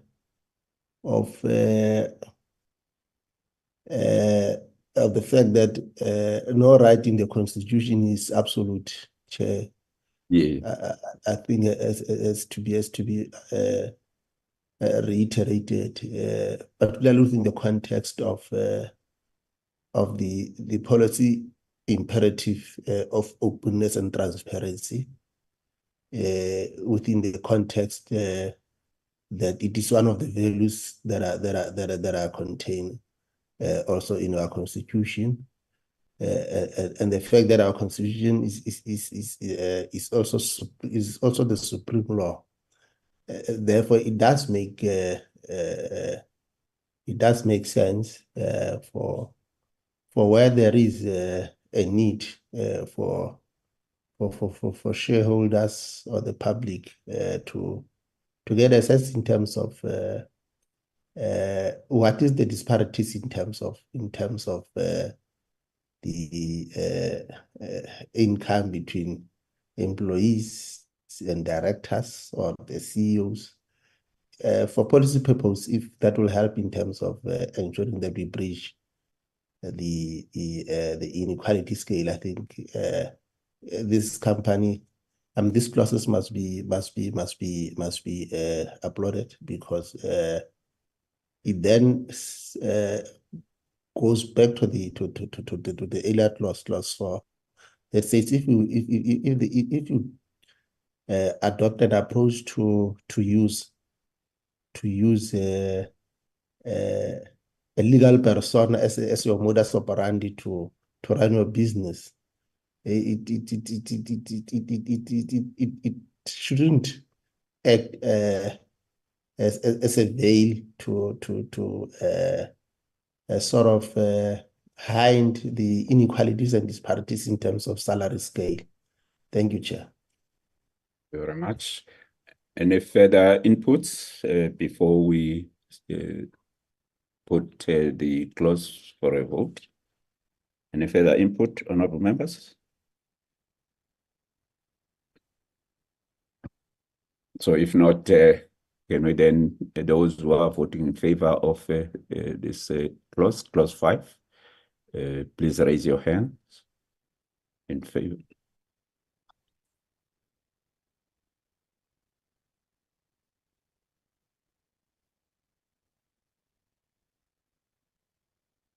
Chair, those Yes, members who have voted in favor of clause 5 is Honorable Dango, Honorable Moimang, Honorable Mamarakhani, Honorable Khai, and Honorable Mashudi.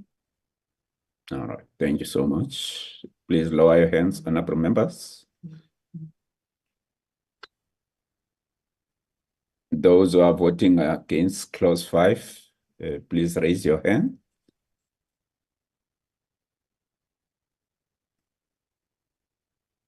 There are no hands against, Chair. No hands against. But Mr. Dango, I think Mr. Dango's raised his hand But again. didn't throw his. Oh, okay. Okay, Okay, there's no hands against clause 5, Chair. okay. So that means clause 5 is then adopted in terms of the majority. Oh, Chair, Mr. Honorable Lund has also just raised his hand. Okay, I'm not Honorable sure Lund, you can. or abstention. Oh, sorry, abstention. Oh, sorry, didn't go for. All right, noted for abstention, Honorable Lund and Honorable Boshoff. You can now lower your hands. Thank you so much. We're now moving to clause 6. Any deliberations on clause 6? It deals with the section 30A and section 30B.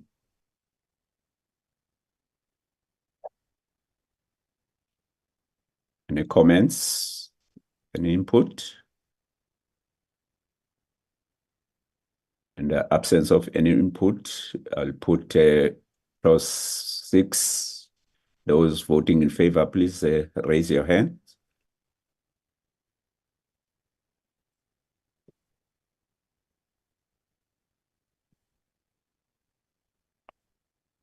Chair, those members who have voted in favor of clause 6 is myself, Honorable High, Honorable Dango, Honorable Muimang, Honorable Mamarahane, and Honorable Mashori.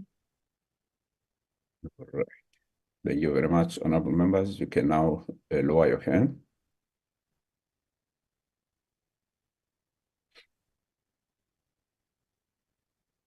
Please lower your hand, honorable members. Honorable Mamarahane and Honorable Muimang. Thank you so much. Though, oh, okay, those who are voting against, please raise your hand. Chair, those members against is Honorable Boshoff and Honorable Lunt. Okay. Please lower your hand, honorable members. Those who are abstaining, please raise your hand. There are no abstentions, Chair. No abstention. Thank you so much. That means clause 6 has been moved and seconded or adopted without any amendments. We now move to clause 7.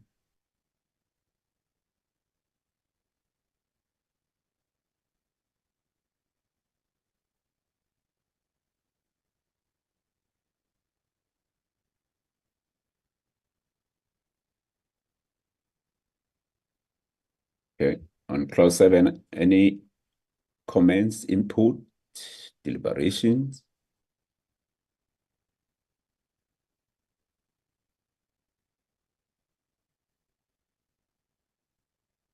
If not, can we then vote? Those who are voting in favor of the adoption of clause 7 without any amendments, please raise your hand.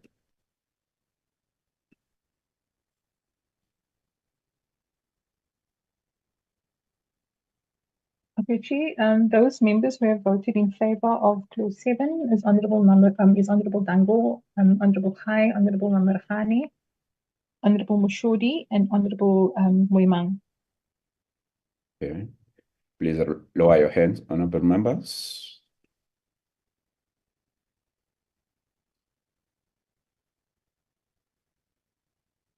Honorable Muimang, please lower your hand. Thank you. Those who are voting against clause 7, please raise your hand. There are no hands against, Chair. Okay. Honorable members who are abstaining, please raise your hand. There are 2 abstentions, Chair, Honorable Boshoff and Honorable Lunt. All right, thank you very much. You can lower your hand, honorable members. Thank you so much. That means clause 7 has been adopted without amendments in terms of the majority. Thank you so much. We now move to clause 8. Okay, we will deal with clause 8, clause 9, clause 10 when we put the whole bill for adoption or rejection.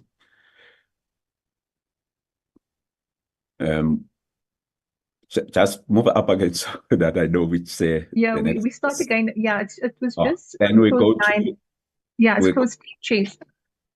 So it's clause 10, yes. Yes. All right, thanks so much. Any comments, views on the clause 10?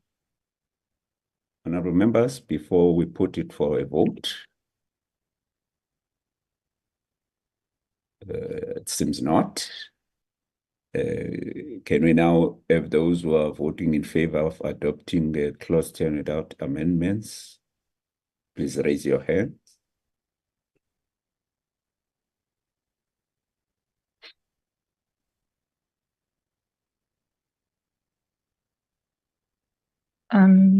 Okay, Chair, we have Honorable Dango, Honorable Mamrehani, Honorable Khai, Honorable Mashodi, and Honorable Moimang. Thank you very much. Please lower your hands, honorable members. Those who... Chair, Yeah. though, of course, I voted in favor. I just needed to get clarity. What happens in a situation where I think in a subsidiary, shareholders are not the same? Or will it create a different scenario? Because you'll have a holding company and a subsidiary companies, but in certain instances, subsidiary companies might not have the same shareholders. Okay. Maybe can we get clarity from DDG and Prof? Chair and Honorable Moimang, I'll request Prof Katz to come in on this one. Prof.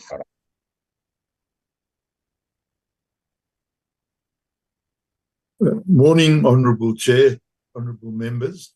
Morning. Thanks for inviting me.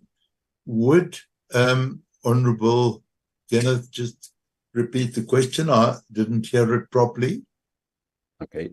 Honourable Moimang, can you please thank you. your question? Yeah. Thank you, Chair. The clarity that I sought was around what is the position where the shareholders of a subsidiary companies are not the same as the holding company, or such a situation usually does not arise. What if it does arise? In the context of what, Honourable Moimang? Yeah, in the context of the protection that we are giving under Clause 10, Section 45, because it outlines that the purpose is to protect minority shareholders in a company. Yes. And a company gives financial assistance to its own subsidiary. Yes. Yes. Okay. Honourable Moimang, it's a good question, and it's been raised by many people. If I can just have the starting point is, what is the philosophy embodied in 45? It's to protect the minority shareholders of a company. So let's assume the holding company owns 70% of a subsidiary, and the other 30% is owned by minorities. So when the subsidiary gives financial assistance to its holding company or to a subsidiary of its holding company, its minority shareholders need protection.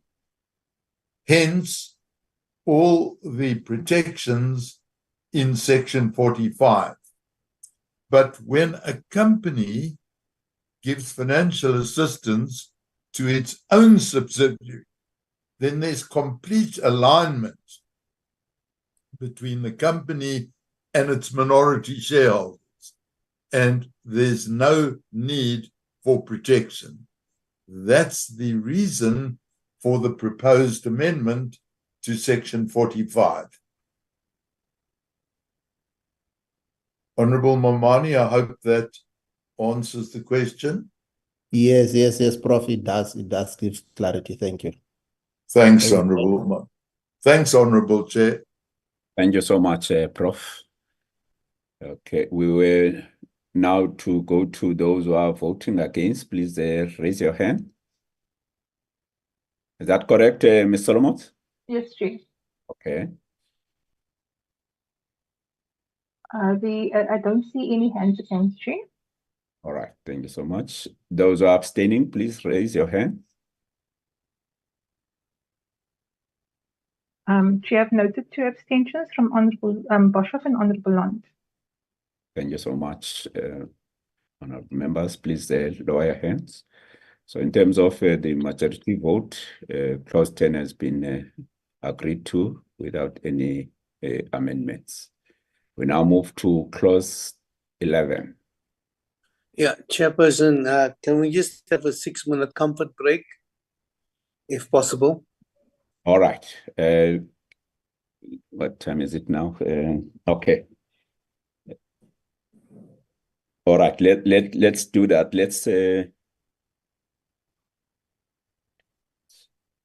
Let's come at 5 to 11, 10:55. We'll start again at 5. Thank you very much, members.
Okay.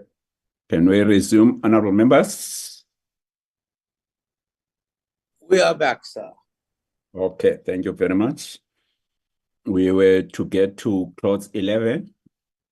Are there any inputs, comments, deliberations on the clause 11, section 48, honorable members?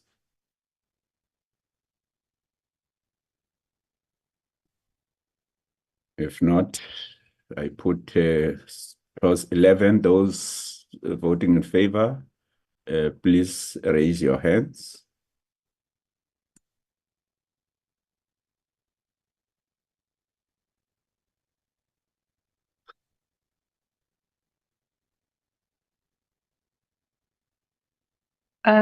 Chair, those members who have voted in favour of clause 11 as yourself, Honourable Khai, Honourable Dango, Honourable Mashodi, Honourable Muimang, and Honourable Mamirahane. Please lower your hands, honorable members.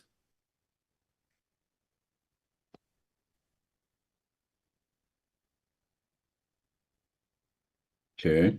Those who are voting against clause 11, please raise your hand.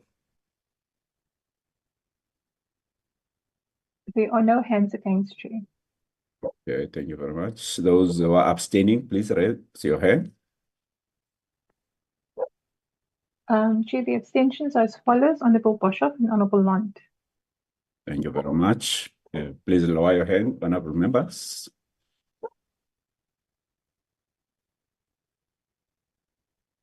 Thank you very much.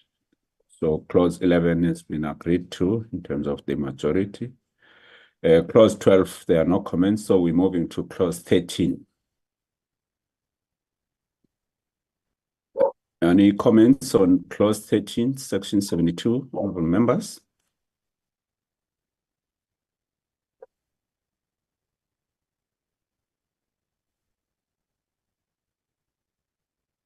None. Okay. Chair, Advocate Ibrahim has just stand. Advocate Ibrahim? Thank you, Chairperson. Chairperson, this is the last administrative matter, and this is the one concerning the numbering that appears at the end of this clause. So if you go to page 8 in the bill, Chair, it's line from line 48 on page 8, yes. Okay. So on line 48, Chair, you'll see it says by the insertion after subsection 10 of the following subsections, and two subsections are inserted, a 10A and a 10B, and we're proposing that that be subsection 11 and 12 respectively, Chair. Okay. All right. I see that. Thank you. All right. Thank you so much. Okay. So there are no other comments on clause 13, honorable members? If not, those who are voting in favor of clause 13, please raise your hand.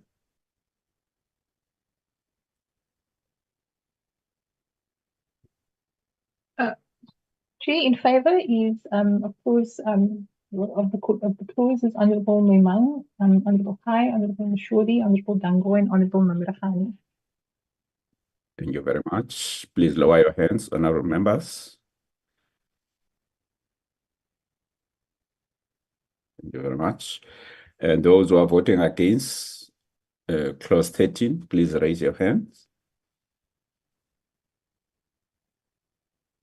There are no hands against, Chair. All right. Those who are abstaining, please raise your hands. There are two abstentions, Honourable Lunt and Honourable Boshoff. Thank you very much. Please lower your hands, honorable members.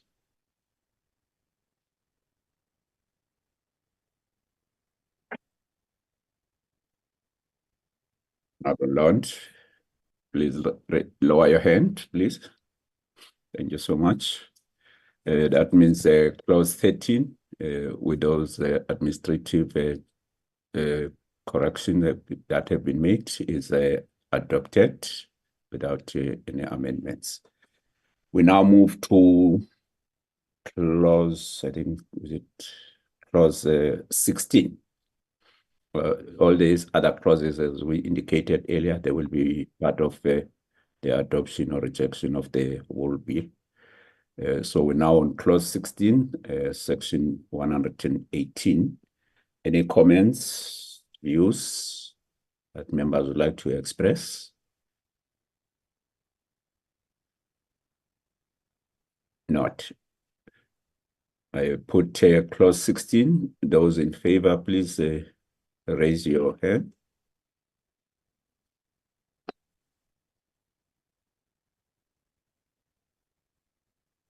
Those in favor of clause 16, please raise your hand.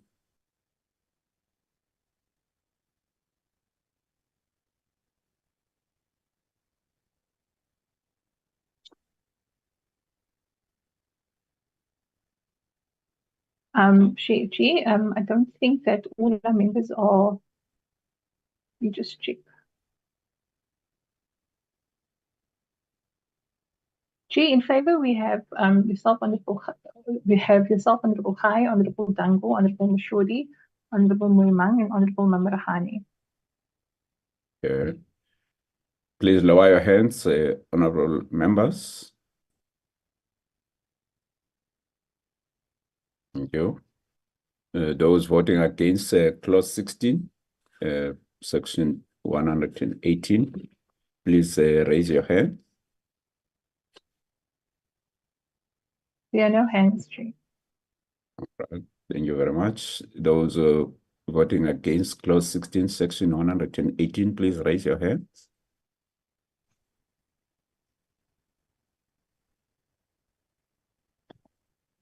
No. Sorry, what did I say? Did I say against it? You said against. I think you meant to say abstaining. Oh, sorry. Those who are abstaining. Sorry. Sorry, those who are abstaining, please raise your hand. Abstentions are on Honorable Lunt and Honorable Boshoff. Thank you so much. You can lower your hands, honorable members. Thank you so much. That means by majority vote, clause 16, section 18 has been agreed to. Thank you so much. And you please scroll down, Mr. Bazia, to the next clause, clause 17, section 135. Any comments, questions for clarity, views, inputs, honorable members, on clause 17, section 135? No comments, no views, no inputs. I therefore put clause 17, section 135. Those voting in favor, please raise your hands.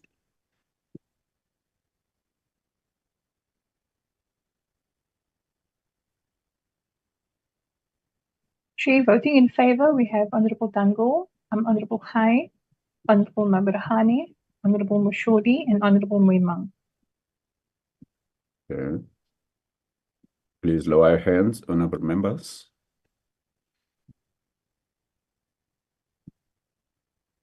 Thank you very much. Those who are voting against, please raise your hand.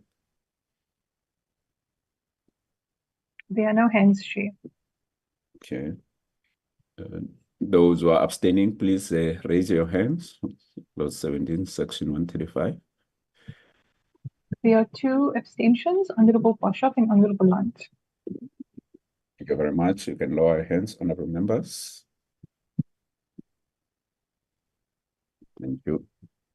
That means section 17, clause 17, section 135 has been agreed to.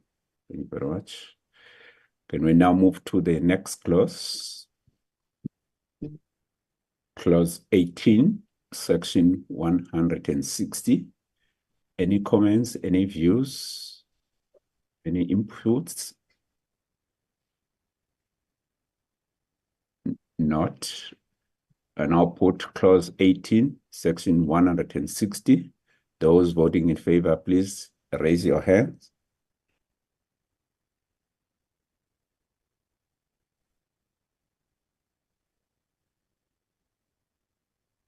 G in favor, we have Honorable Dango, yourself, Honorable Khai, Honorable Mashuri, Honorable Mamarachani, and Honorable Moimang. Okay. Please lower your hands, honorable members. Okay, those who are voting against clause 18, section 160, please raise your hands. On our hands, Chair. Okay. Those who are abstaining against on clause 18, section 160, please raise your hands. There are 2 abstentions, Honorable Bishop and Honorable Lund. Thank you very much. You can lower your hands, honorable members. Thank you so much. Therefore, by majority, clause 18, section 160 has been agreed to. We'll deal with clause 19, section 166 when we deal with the whole bill. Can we then move to the next? We'll do the same with regard to clause 20, section 167. We now go to clause 21, section 194. Are there any comments, views, clarifications sought, honorable members? None. I will therefore put clause 21, section 194. Those voting in favor of clause 21, section 194, please raise your hands.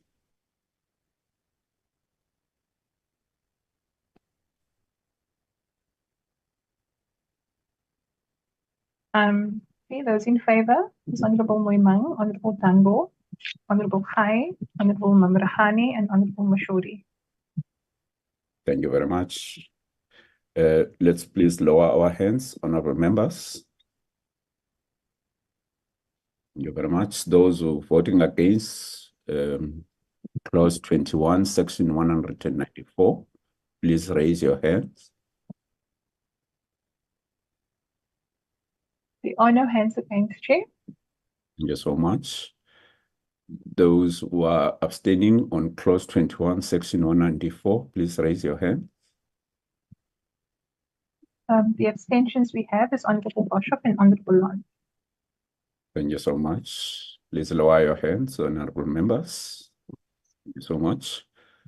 By majority vote, section 21, clause 21, section 194 has been agreed to. Thank you so much.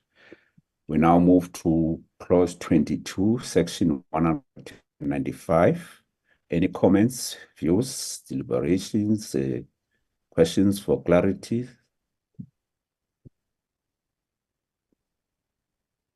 Seems not. And I'll put clause 22, section 195. Those voting in favor of clause 22, section 195, please raise your hand.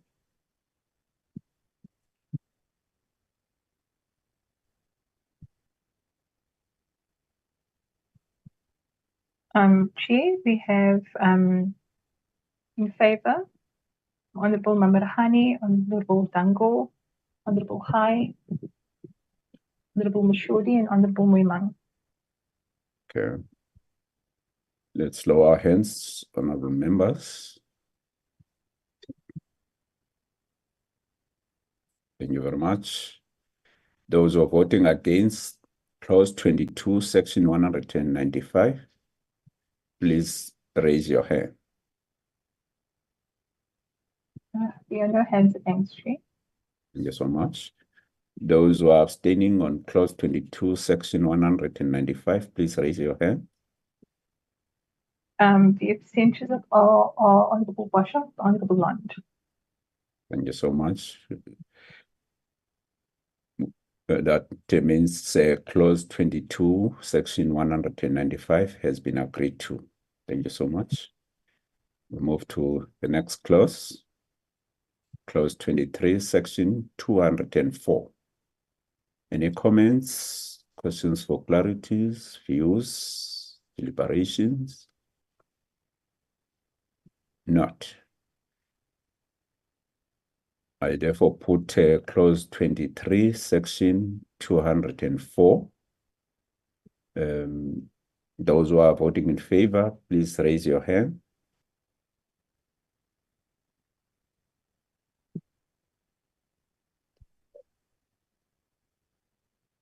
Chair, in favor is Honorable Mamarachane, Honorable Tango, Honorable Khai, Honorable Mashuri, and Honorable Moimang. Thank you very much. Those who vote, let's lower our hands first. Those who are voting against clause 23, section 204, please raise your hands. There are no hands against, Chair. Okay. Those who are abstaining on clause 23, section 204, please raise your hands. The abstentions are Honorable Boshoff and Honorable Lund. Okay. Please lower your hands, honorable members. Okay. That means clause 23, section 204 has been agreed to. Okay. You please go down. Was that the last clause? Yeah, those are the last clause that we was because the rest are all proposed amendments that other proposed amendments as mentioned by the DDG. I think the next, if I'm not mistaken, is the company's second amendment bill.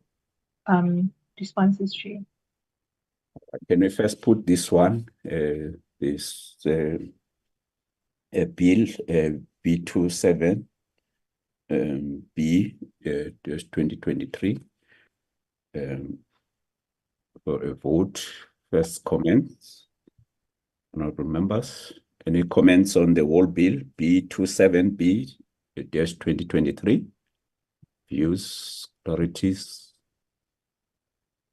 If not, I therefore put a bill to B27B 2023 for adoption.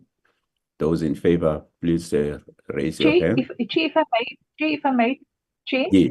Yes. Chair, if I may, Chair. There are still clauses as well. Remember, there were still clauses as well where there were no amendments. Can I just propose that Indeko put the bill itself on the screen if we're voting on the bill now? All right.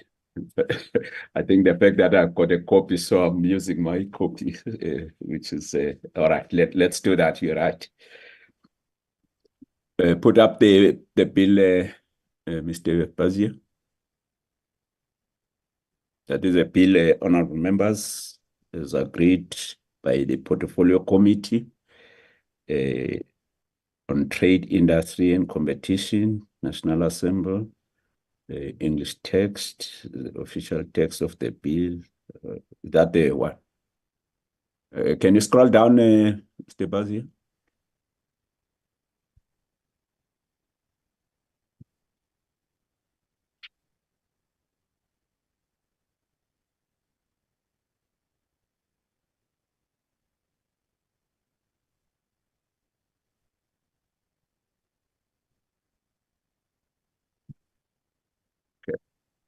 Honorable members, I put the bill, as we indicate earlier, that there were clauses where there were no comments from the stakeholders and also no comments from the department. But if members would like to make comments on any of those clauses, they are free to do so. Yes, Chair, if I may, the clause where there was no comments, if Enrico can just quickly scroll down to it, it was clause 8, section 38A. That's clause 8.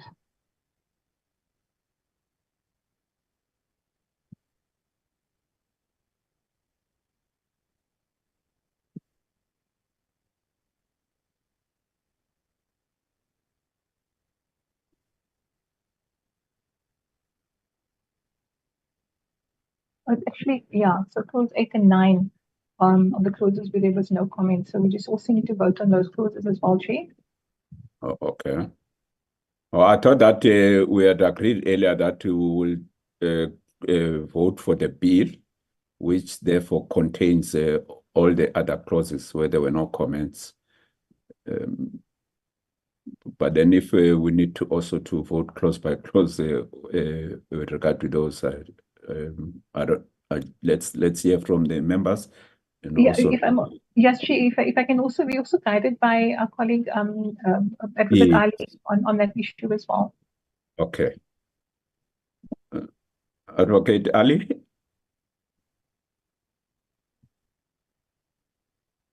Good afternoon. Good day, Chair. Good day, members, colleagues.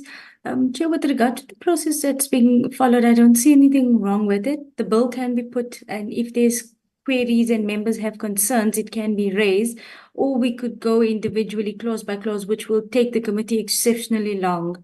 The second option of putting the bill to the members and them raising particular concerns will actually aid us in completing the bill or completing the consideration of the bill thereof. Thank you. Yeah. Members, I suggest that we vote for the whole bill, which contains all the clauses, including those that there were no comments on, both from the stakeholders, the department, and no comments from ourselves as well. As a suggestion, if we agree, but or the other option then for is to go to all those clauses, clause by clause, and vote for them. Can we get an indication, members? Honorable Moimang, I see your hand is up.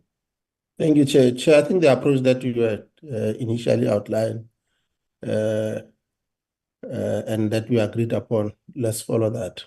That we put the whole bill, as you indicated at the beginning of our meeting. Thank you. Thank you so much. Any contrary view, honorable members? I will second what Honorable Moimang has just proposed, Chairperson. All right. Thank you so much. I was just checking if there any counter view. Seems not.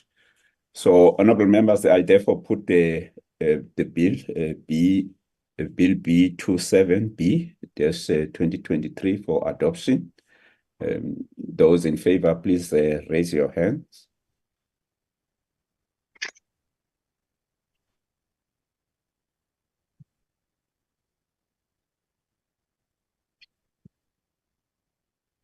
Chair, those members who have voted in favor is Honorable Mamarachane, Honorable Khai, Honorable Moimang, Honorable Dango, and Honorable Mashodi. Much. Can please lower your hands, honorable members. Those who are voting against Honorable Dango, please lower your hand. Those who are voting against the adoption of the bill B27B-2023, please raise your hand. Chair, those members who have voted against is Honorable Boshoff and Honorable Lunt. Okay. Please lower your hand, honorable members.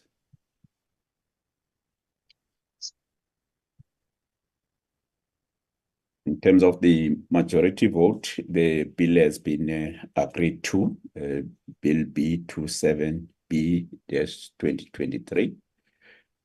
Before we get to the second amendment, can I get comments in terms of the process forward? Advocate Ibrahim.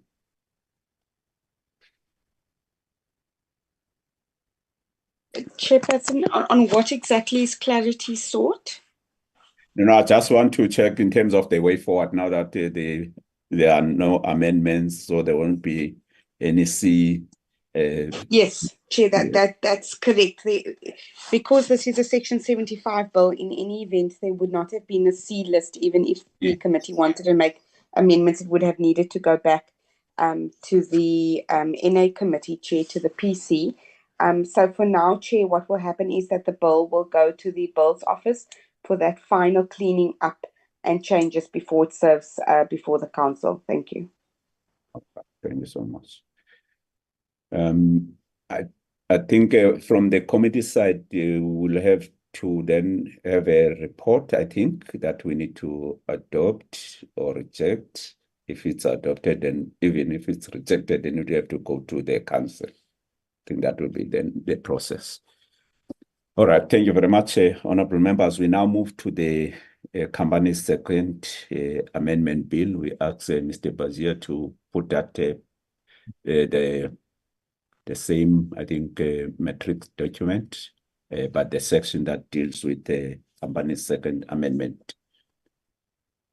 When do we deal with the report, Chair? Next week. Okay. Yes. Thanks. All right, thanks.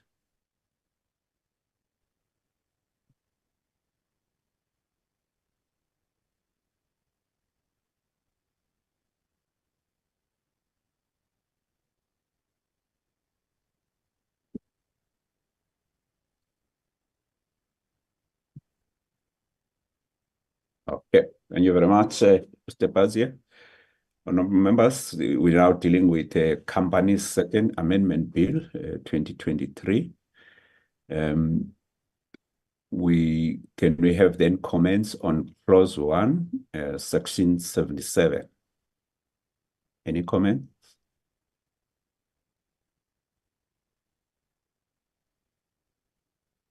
If not, we'll put clause 1, section 77 of the company's second amendment bill 2023. Those voting in favor, please raise your hand.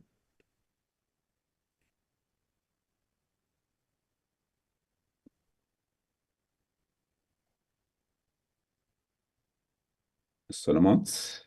Okay, Chair, in favor we have Honorable Dango, Honorable Hai, Honorable Mamrahani, Honorable Mashuri, and Honorable Moimang. Thank you very much. Can we please lower our hands, honorable members?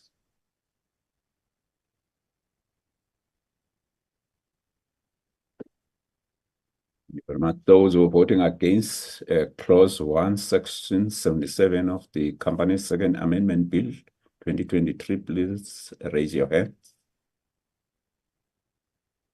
There are no hands against, Chair. Thank you very much. Those who are abstaining on clause 1, section 77, please raise your hand. Chair, the abstentions is Honorable Lunt and Honorable Boshoff. Thank you very much. If you can lower your hands, honorable members.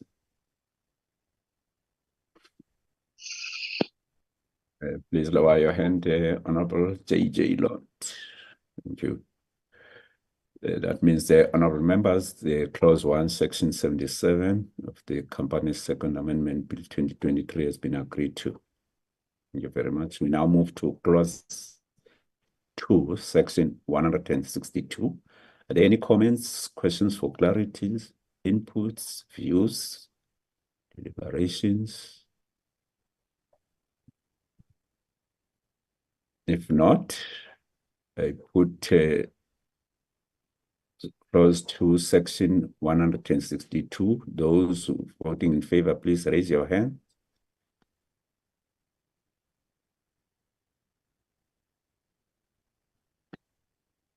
Chair, those in favor is Honorable Dango, Honorable Moimang, Honorable Hai, Honorable Mashuri, and Honorable Mamrahani. Thank you very much. Can we please lower our hands, honorable members?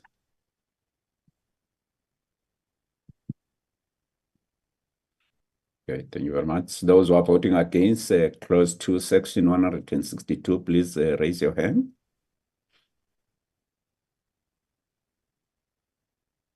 There are no hands, Chair. Okay, thank you very much. Those who are abstaining on clause 2, section 162, please raise your hands. Chair, the abstentions is Honorable Boshoff and Honorable Lunt. Thank you very much, Ms. Solomons. Please lower your hands, honorable members. Thank you so much. That means clause 2, section 162 has been agreed to. Thank you very much. Scroll down, Mr. Bazia. So that was,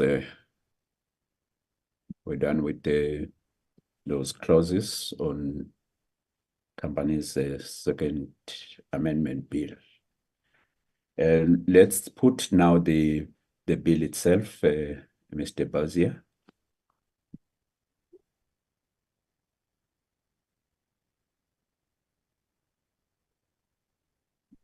Okay.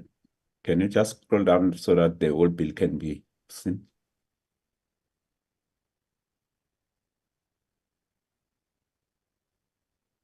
Yes, it's good when it's at least just go down so that we see the number. Now the first page itself. That part that says B26B. There you go. All right. I put honorable members company's Second Amendment Bill B26B, there's 2023 for adoption. Those in favor, please raise your hands.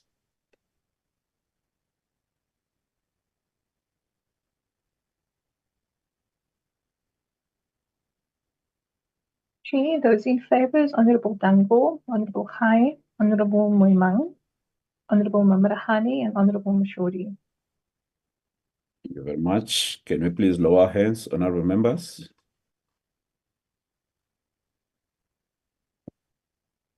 Those who are voting against the adoption of the bill, please raise your hand. Chair, those against. Those who are voting against the adoption of the bill, B26B-2023, please raise your hands. So, Chair, those members voting against, we have Honorable Lont and Honorable Boshoff. Thank you very much. Can you please lower your hands, honorable members?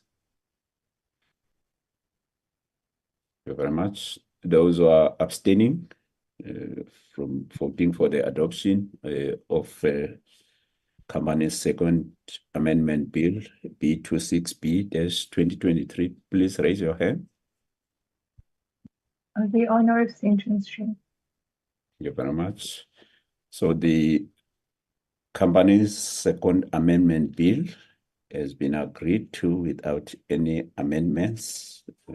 Thank you very much, honorable members. As we indicated earlier, that both bills, we will then develop a report, and then that report will be tabled in the committee meeting next week for adoption or rejection. If thereafter, then it will go to the House for consideration. Thank you very much, honorable members.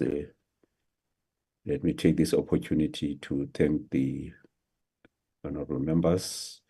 We still have time. We will deal with the internal committee matters, but let me thank the department, DTIC, the minister, the DDG, Professor Katz, the stakeholders who participated in the public hearings, the honorable members who engaged with the stakeholders, and as well as with the department input. Also, we would like to thank the assistance provided by Advocate Ibrahim and Advocate Ali, as well as the Office of the Chief State Law Advisor. Like to thank also the stakeholders who participated, the media, the communication unit of Parliament as well, PMG. We like to thank you as well, and everybody who took part, who participated in this process, and also those who were observing the processes. Next week, as we indicated, that we will be considering the report next week on Tuesday. Thank you very much. You are free then to leave the platform if you so wish, but not, you can remain, because meetings of Parliament are open to everybody. Thank you so much. Dr. Masota, any last word?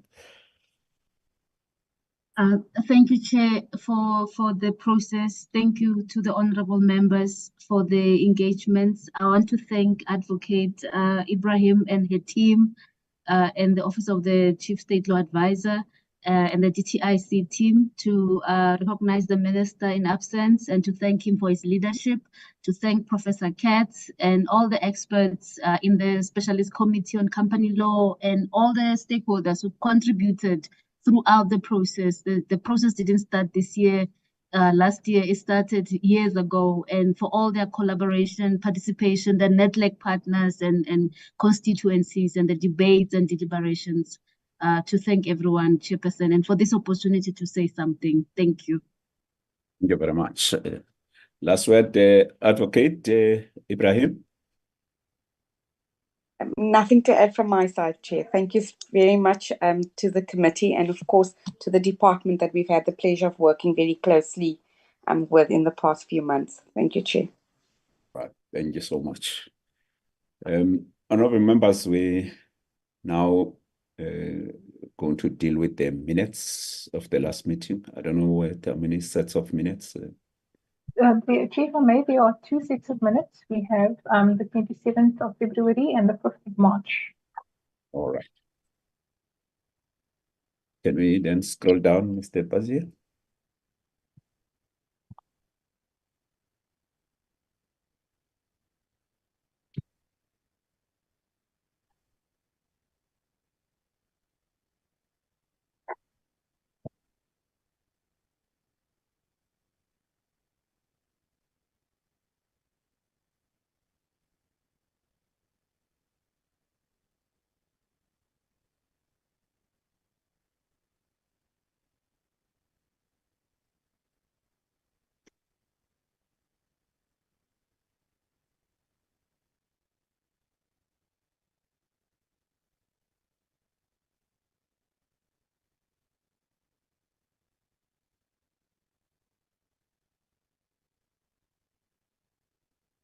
Thank you very much, Mr. Pazia.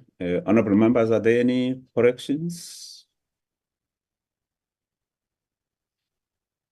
If not, can we then have a move on the second for the adoption of the minutes of the 27th of February, 2024? Thank you very much, Honorable Chairperson. I move for the adoption of the minutes. Thank you very much. Thank you very much, Honorable Mshodi. Is there any second, honorable members, for the adoption of the minutes? Second, Chair. Thank you so much, Honorable Moimang. Any counter view, counter motion? Not. So, honorable members, the minutes of the 27th of February 2024 have been adopted. Thank you so much. The next set of minutes.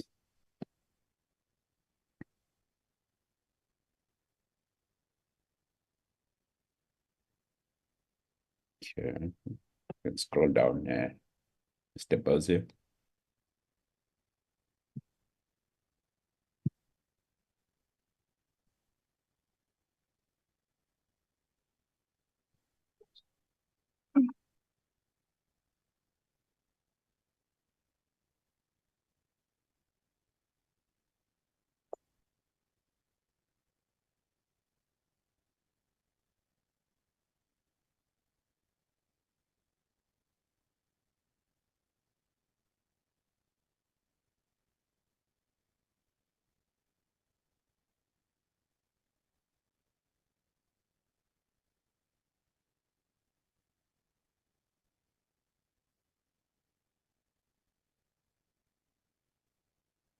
Thank you very much. Are there any corrections, honorable members, on the minutes of the 5th of March, 2024?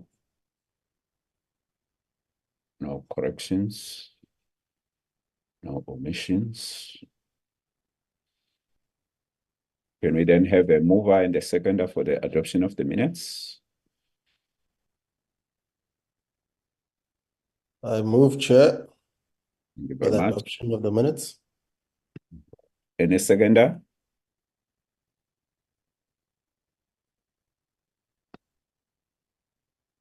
And a I second. second, second. Honorable. Oh, okay. Honorable Masudi is seconding. Thank you very much. Any counter motion? Not. So the minutes of the 5th of March have been moved and seconded. So they are now adopted. Any other announcement, Committee Secretary? No, Chi, other than our next committee meeting will be next week, Tuesday, the 19th of March, where the committee will consider the report and finalize the company's amendment bill, as well as the negotiating mandates on the small enterprise amendment bill. Okay, thank you very much. So next Tuesday, we'll start with the finalization of the company's amendment bills. When we're done with that process, we'll then deal with the negotiating mandates for the National Small Enterprise Amendment Bill. Thank you very much, honorable members, for your attendance and participation. I think we'll see each other at the plenary session. They will be virtual. Thank you very much. The meeting is adjourned. Recording stopped.